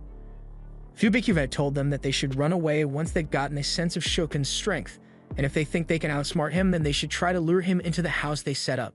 Once they are in position, Kojiro turns around and fires an arrow at Shokin. And while Shokin manages to block it, the arrow distracts him for just enough time so that Ayako and Kojiro could force him into the house and lock him in. And inside this house sits Tokiyuki, like the final boss, ready to make Shokin regret not quick saving. Kojiro and Ayako are about to leave, so they tell Tokiyuki that he had better not die while they are gone. Ayako is worried and asks if they should really be leaving Tokiyuki alone with someone like Shokin when they could have jumped him in a 3 versus 1, but Kojiro doesn't think that would have done. And besides, Tokiyuki's special move would only ever work if he's fighting Shokin alone. This was the plan Fubuki decided, and he hasn't failed them yet, as this whole war is going exactly as he said it would. Enough time has passed by now, so Fubuki decides to personally join the fight and take out the remaining 2 elite bandits of Shokin. Meanwhile, Shokin is a bit on edge regarding the room he has been trapped in, but then again, he is only trapped in here with a small child, so he breaks into laughter, impressed that a bunch of children were smart enough to think of all those strategies and traps. He begins thinking of how he can sell Tokiyuki off for more money if he has some good skills, but Tokiyuki interrupts him and asks if Shokin was the one who instructed his men to kill all the adults in the village. Shokin doesn't deny it, but Tokiyuki can't understand why, since even the worst slave-trading scumbags at least let the women live as well. Shokin simply answers, saying he did it because he enjoys the thought of the children having to suffer. Tokiyuki has heard enough of Shokin's cruel and sadistic nature, and he is now certain that there is no chance of redemption for him. He raises his sword and declares that he will have a duel with Shokin, and the winner will take the life of the loser. Shokin can at least respect the bravery of Tokiyuki, and agrees to respect him as a warrior for now, but he is really going to enjoy selling Tokiyuki off to the highest bidder after he wins. Meanwhile, the other 2 bandits are going up against Fubuki, and he is struggling to hold off their attacks as Kojiro and Ayako catch up to him. They both try to sneak attack the bug guy, but he dodges and questions them about what happened to Shokin. Kojiro says Shokin is currently fighting for his life, and he will make sure that no one can go help him either. But this enrages Shiro, so he swings his weapon, knocking Ayako and Kojiro down, and he has no qualms about killing children. While they are fighting, Discount Joker over here notices Fubuki walking into the forest, but Fubuki isn't trying to escape or anything. He just realized that Joker over here might not want his comrades to see his true fighting capabilities. While their swords were locked earlier, Fubuki was able to figure out that he is the strongest one among the thieves, and with that being the case, Fubuki is going to personally handle him. Meanwhile, back with Tokiyuki, he is currently running around the room and evading Shokin's sword strikes, but he hasn't had much of an opening to pull off a counterattack. Shokin praises Tokiyuki for being good at evasion, but he has already guessed what his strategy was for this fight. He assumes Tokiyuki wants to run around the room until Shokin accidentally gets his sword stuck in the walls of the house, which would be when he attacks, but Shokin isn't going to make such a mistake. It wouldn't have been possible if Shokin was using a long sword, but since he is using a short sword, there's no chance of that happening, so he charges at Tokiyuki and tells him that his time is up. Tokiyuki has a flashback to the discussion he had with Fubuki about this plan. Fubuki told Tokiyuki that if he ever felt like he couldn't win, then he needed to knock the candles over to set the house on fire, and then he should escape through the roof. There's oil on the floor, so Tokiyuki might be able to burn Shokin alive if he is lucky, but this is just a backup plan. The best outcome would be for Tokiyuki to win with his own skills. But Tokiyuki wasn't sure he could do it because the harder he tries, the weaker his sword strikes become. Fubuki told him that his weak sword strikes were because of his kindness, but that same kindness can be his strength. So when the time comes, he wants Tokiyuki to take the stance Fubuki showed him and grip his sword with kindness instead of hatred. As Tokiyuki does this, we see Shokin laughing his ass off because he believes he's about to defeat Tokiyuki, but a few moments later we see Shokin gripping his hand in shock because he was just wounded by Tokiyuki. Fubuki taught Tokiyuki that a sword is most effective when it is being pulled, so Tokiyuki just needs to cut as he retreats from his opponent, which perfectly suits his elusive fighting style. The technique won't be enough to take a person's life, but that's okay because all Tokiyuki needs to do is steadily deal damage until his opponent falls. So as Shokin walked into the perfect position, Tokiyuki jumped out of the way and brought his sword down on Shokin's wrist. Shokin is impressed that Tokiyuki was able to target one of the few spots where he has no armor, but even if he is wounded, it will take a long time for him to lose consciousness from blood loss, so he can still easily kill Tokiyuki before that happens. He believes we'll slowly corner Tokiyuki in this tiny room and cut him to pieces, and it looks like Tokiyuki is starting to panic. But all the hyperventilating is because Tokiyuki is getting really excited, and it's kind of freaking Shokin out. While that's going on in there, Ayako and Kojiro are still struggling against Shiro outside. Neither of them can get close to him or find a single opening. Shiro stabs a hole through Ayako's jacket and swings her around with his weapon before slamming Kojiro into a nearby house. As Ayako is trying to get up, Shiro tells her that it's a shame that she and Kojiro will have to die at his hands, because if they had trained for 10 more years, then they might have been able to become masters and learn the joys of overpowering the weak and taking what you want. That's something he is sure their lord, Suwa, wouldn't teach them. But Kojiro climbs out of the rubble and corrects them, saying that they don't serve Suwa anymore. Even so, Shiro is sure that their new lord must also be just as clueless because he left them here to fight and risk their lives for a worthless village. Kojiro admits that Tokiyuki might be naive and have a tendency to run away, but compared to a man who has lived by oppressing the weak, Tokiyuki has much more integrity as a warrior. As this is said, Shizuku starts shooting poison darts at Shiro's face, and while he's distracted, Ayako attempts to strike at him from behind, but he notices her in time and parries her attack. He tells her that there's no way a child like her could ever break through his defenses, but Ayako wasn't trying to break through his defenses to begin with. She discards her sword and grabs Shiro's weapons to keep him locked down, while Kojiro comes running up to take advantage of the opening. Kojiro channels his inner Beyblade and slashes through Shiro's upper torso, causing him to collapse to the floor and question how he could have lost to a pair of kids. Kojiro informs Shiro that the lord he serves is a Tokiyuki Hojo. But before Shiro can do anything more, Ayako takes his own weapon and decapitates him with it. Speaking of Tokiyuki, he currently has Shokin stressing hard because he can't seem to scratch Tokiyuki, no matter how much he swings his sword. And to make matters worse, he has been bleeding this whole time, so he is on the verge of losing consciousness from blood loss.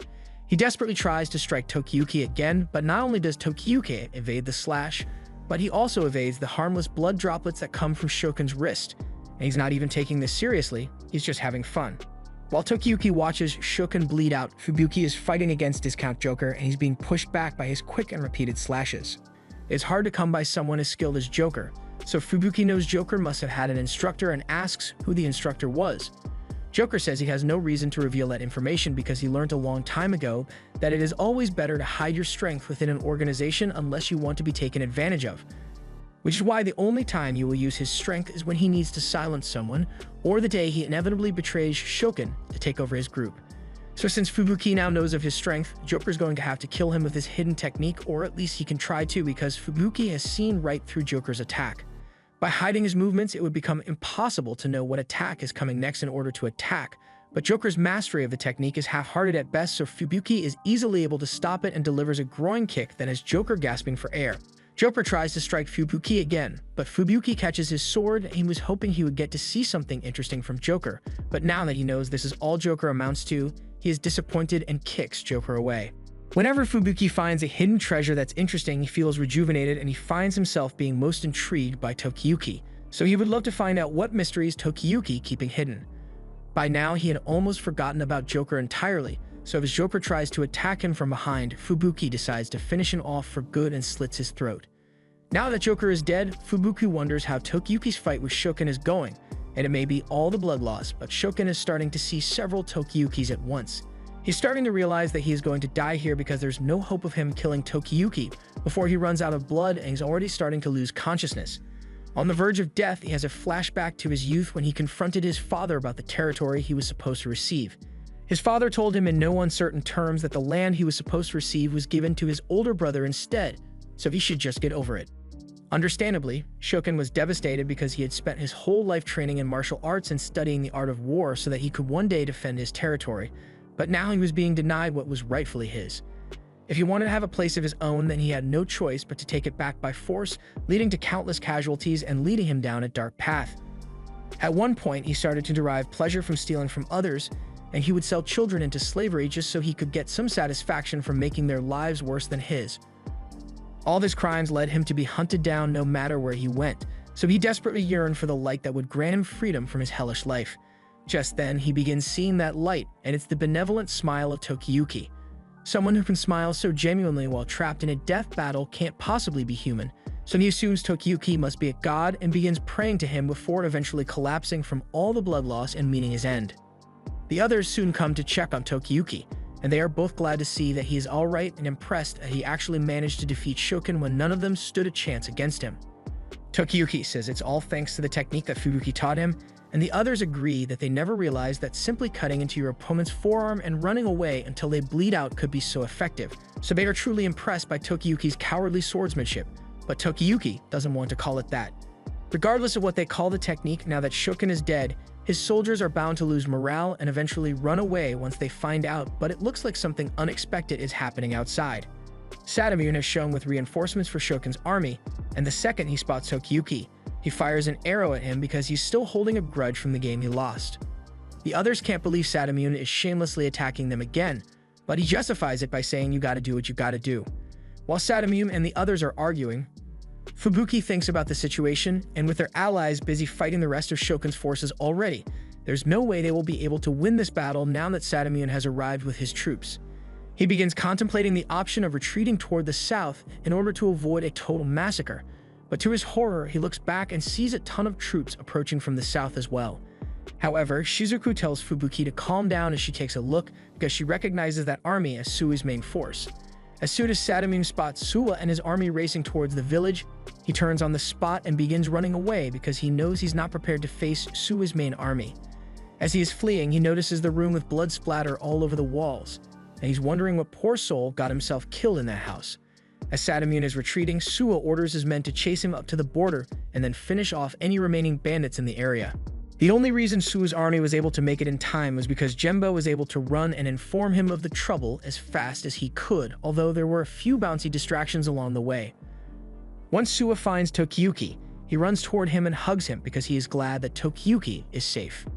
At the same time, Shokin miraculously regains consciousness as Sadamune found and rescued him while he was retreating. Sadamune says Shokin is incredibly lucky because if he had arrived even a few minutes later, he wouldn't have been able to treat Shokin's wound in time and stop the bleeding.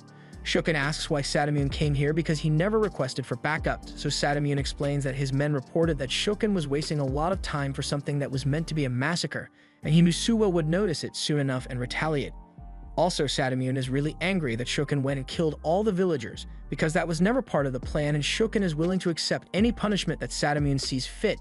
But surprisingly, Sadamune doesn't intend to punish him. He praises Shokin for his military insight and says he will grant him a small territory, so Shokin should heal and sharpen his abilities in preparation for the next battle with Suwa. From this day forward, he wants Shokin to give up his bandit ways and serve him only as a soldier, and Shokin believes Sadamune's request must be a gift from Buddha because it means he finally has a place to belong. Once everything is settled down, Tokiyuki introduces Suwa to Fubuki, and tells him that Fubuki is the main reason that they were able to survive the attack on the village. He would like Suwa to reward him appropriately. Suwa pulls Tokiyuki and Fubuki in and says he will definitely reward Fubuki for his efforts, but there's one more thing Tokiyuki wants to mention. He would like to add Fubuki as one of his retainers, and Suwa likes the sound of that idea, but Fubuki is hesitant because he still thinks Tokiyuki is just a randomly skilled commoner. He certainly wants to be Tokiyuki's friend, but he is only interested in serving a lord who has the capacity to lead a nation. However, Suwa points out that Tokiyuki fits Fubuki's description perfectly, and Tokiyuki reveals that he's a survivor of the Hojo clan, and he doesn't intend to reclaim his nation in the near future. Fubuki is so shocked that he spits up the food he was eating, and Tokiyuki apologizes for keeping his identity secret, but he wanted to check to make sure Suwa was okay with it before revealing himself. Fubuki knew there was a mystery surrounding Tokiyuki, but this secret is massive. With Tokiyuki's skills combined with his status as a Hojo child, it is a very formidable combination, and Fubuki is interested in being a part of Tokiyuki's plan. He gets down on his knees and warns Tokiyuki that the price for Fubuki's food will be expensive, but if he is okay with that, then Fubuki would love to become his retainer.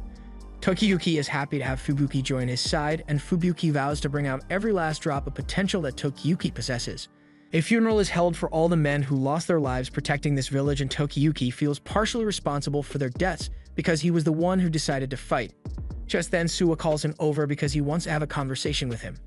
Once they are alone, the first thing Suwa does is apologize to Tokiyuki for allowing this situation to get so out of hand. As Fubuki mentioned earlier, this village is an important outpost for the Suwa village, and he had failed to realize that before, but from now on he will place guards here to keep it safe. Additionally, all the orphans from the village will be taken into the Suwa shrine, and seeing as they are really grateful to Tokiyuki, and their lives will be much better there, Suwa doesn't think there will be any objections to the idea. Tokiyuki is glad to hear this, but Suwa still has one more thing he wants to say, so he confesses that right now he can't predict the future like he usually does. All his vision is blurry and unclear, which is why he knew nothing about Shokun's attack before it happened.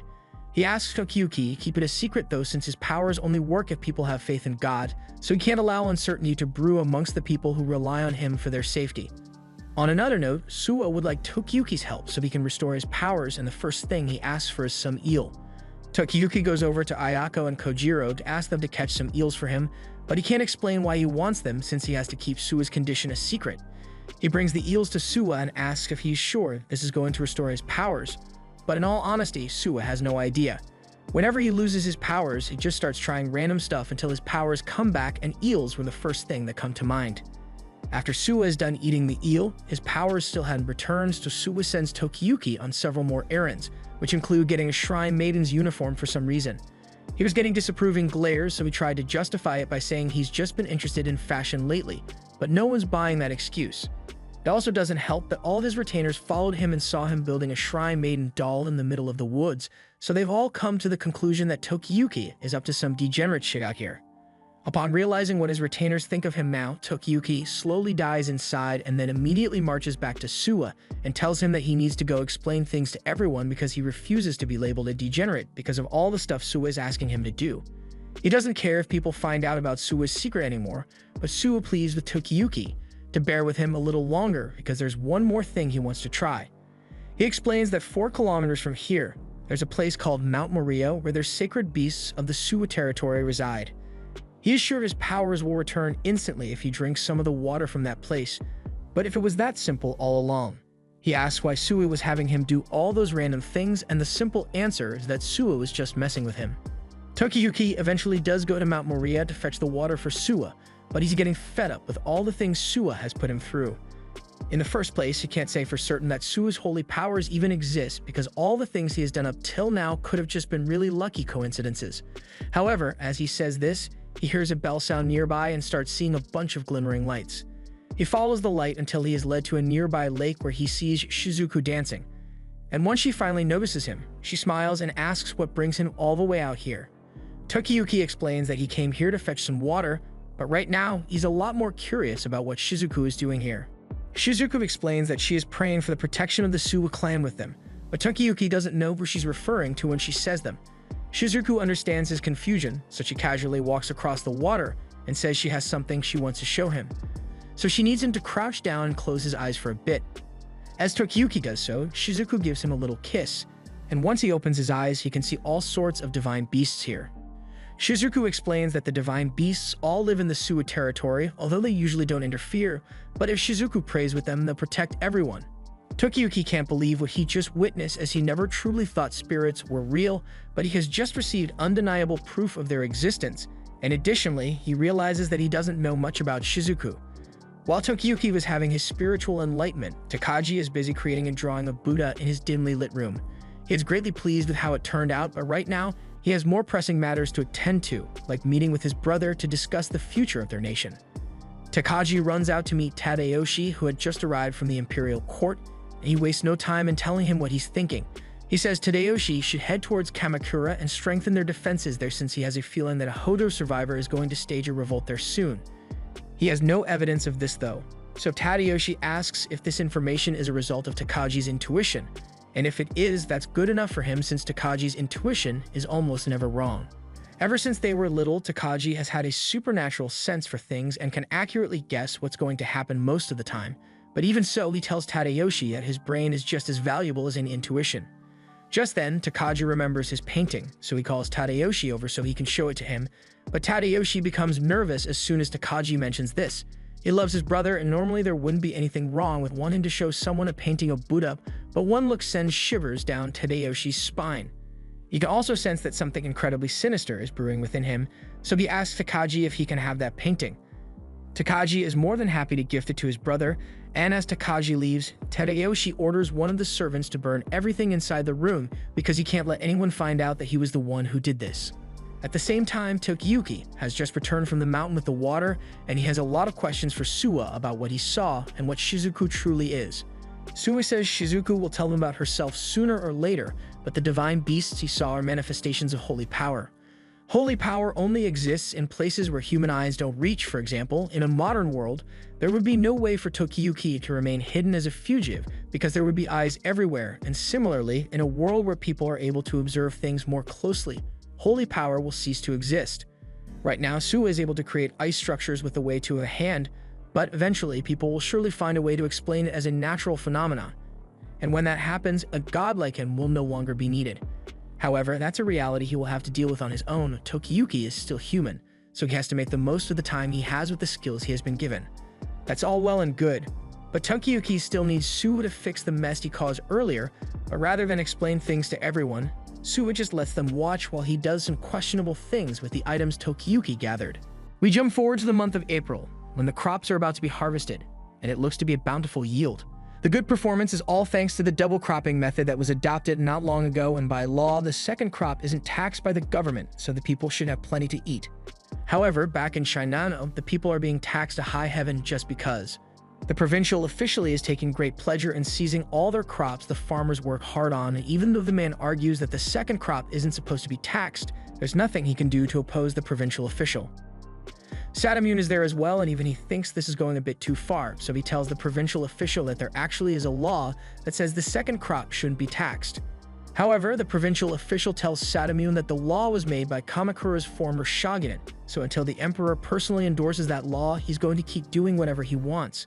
And on another topic, he doesn't like the way Sadamune's eyebrows look, so he tells him to change it to the proper eyebrow structure like his own. He then holds Sadamune's chin and forces him to laugh with him. While they are laughing, the poor man pleads with the provincial officer not to take away all their food, but the officer still doesn't care.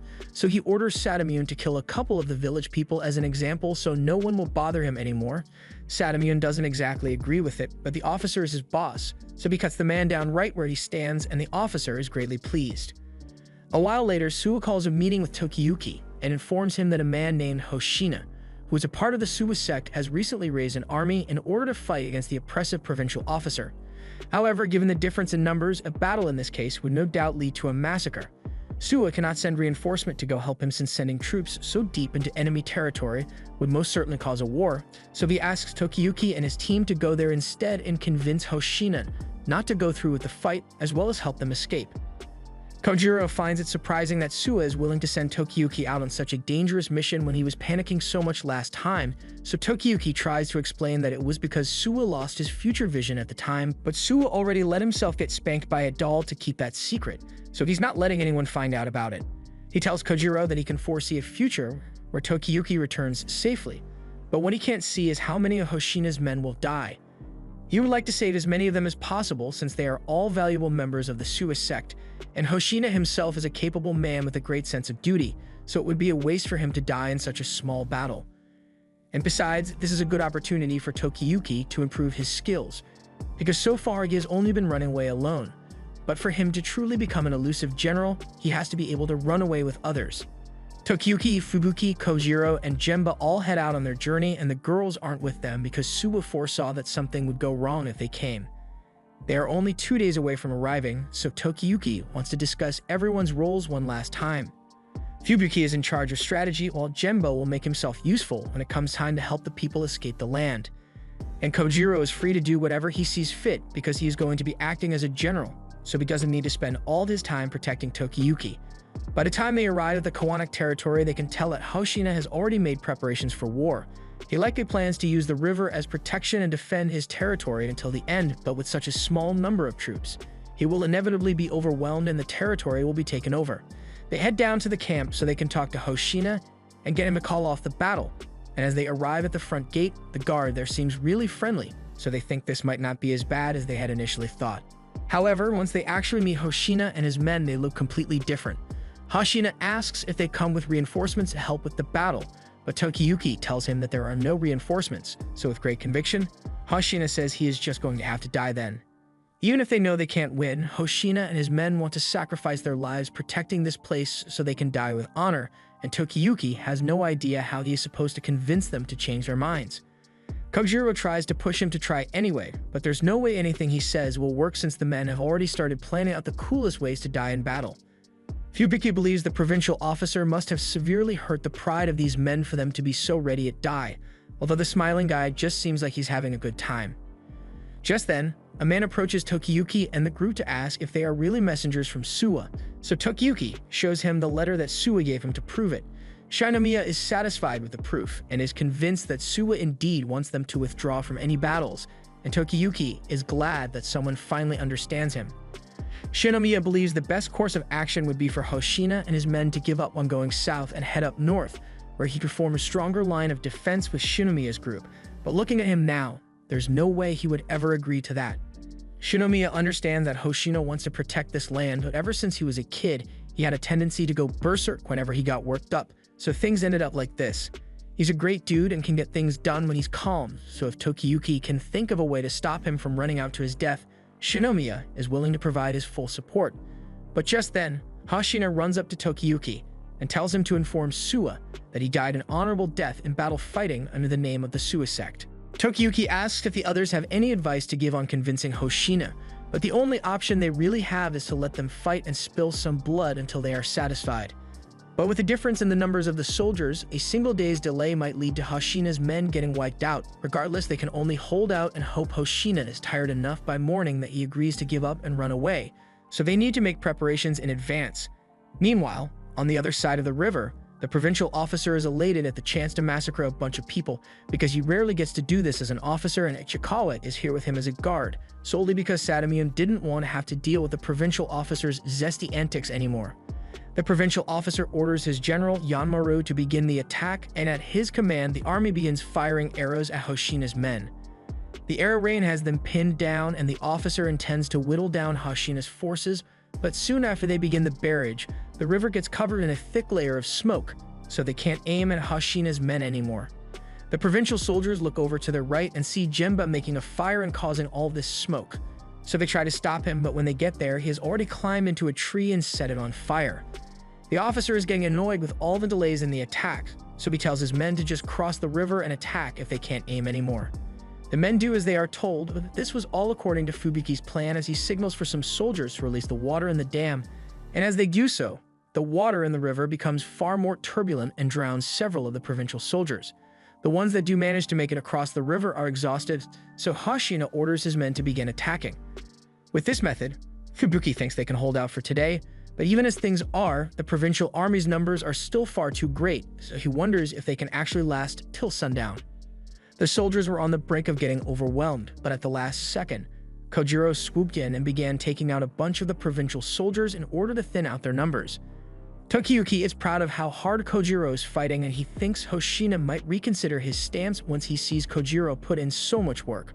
But on the contrary, Kojiro's valor is only adding to Hoshina's crazy death wish. Tokiyuki is getting fed up with Hoshina's dumbass behavior, so he goes up to him and tells him that Kojiro isn't risking his life just so Hoshina can let himself die. Tokiyuki personally doesn't care how Hoshina ends up dying, but he wants him to end this battle. Later that night, the enemy retreats, so Kojiro is finally able to take a break and relax. It's a miracle that they managed to last this long without getting close, but Kojiro credits that to the skills of Hoshina's men.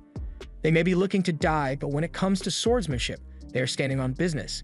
If they survive, they would make amazing additions to Tokiyuki's army, But all of a sudden, there's a huge commotion because Hashina has just drawn his sword against Tokiyuki.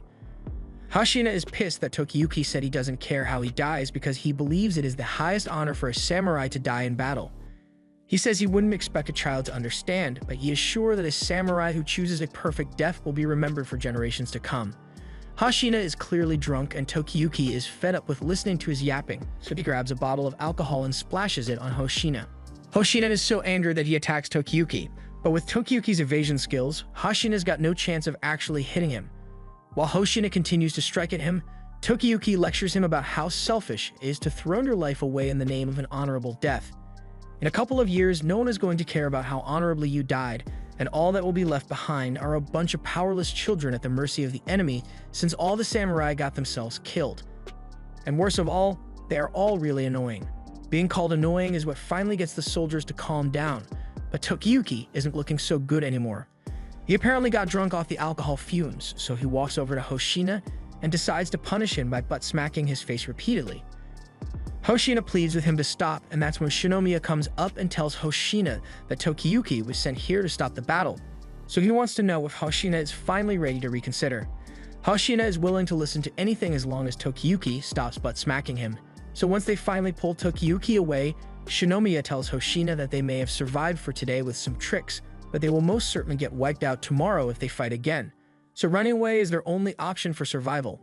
Hoshina caves in and agrees to flee to the north like Shinomiya wants, and he also states that he finds Tokiyuki's views on the world quite interesting even though he's only 9 years old. Following that, he orders all the soldiers to gather their family members because they will be retreating immediately, and at the same time, the provincial officer is giving Yonmaru a beating for not being able to win the battle, despite having the clear numbers advantage. Just then, Ichikawa hears Hoshina's order for everyone to retreat, and he thinks this is good news since the officer can now take over the land without any struggle. But the officer refuses to let those people escape no matter what. He is personally invested in killing them, and he knows that they will surely come back to be a pain in his ass someday if he lets them live. Ichikawa tries to convince him to reconsider since he saw the kids who bested him over there, and whenever those kids are involved, things never work out well for their opposition. However, the officer still insists on going after them no matter what, so Ichikawa has no choice. While Tokiyuki and the others are fleeing, Tokiyuki finally sobers up, but he can hardly remember what happened between him and Hashina. Kojiro informs him that he scolded Hoshina a lot and managed to convince him to change his mind, so Tokiyuki is glad things ended up working out. He has learned a lot about himself from that conversation, and he now realizes that he doesn't want to die no matter how dishonorable it may be, so he asks Kojiro if he's willing to stick by his side even if he is deemed disgraceful. Kojiro swears to be by Tokiyuki's side for the rest of his life, and Tokiyuki is happy to hear that, but then some lights come up behind them, and it's Yonmaru and the provincial soldiers coming after them, so Tokiyuki prepares himself for a great chase. This was the end of episode 11. Subscribe to not miss the next part.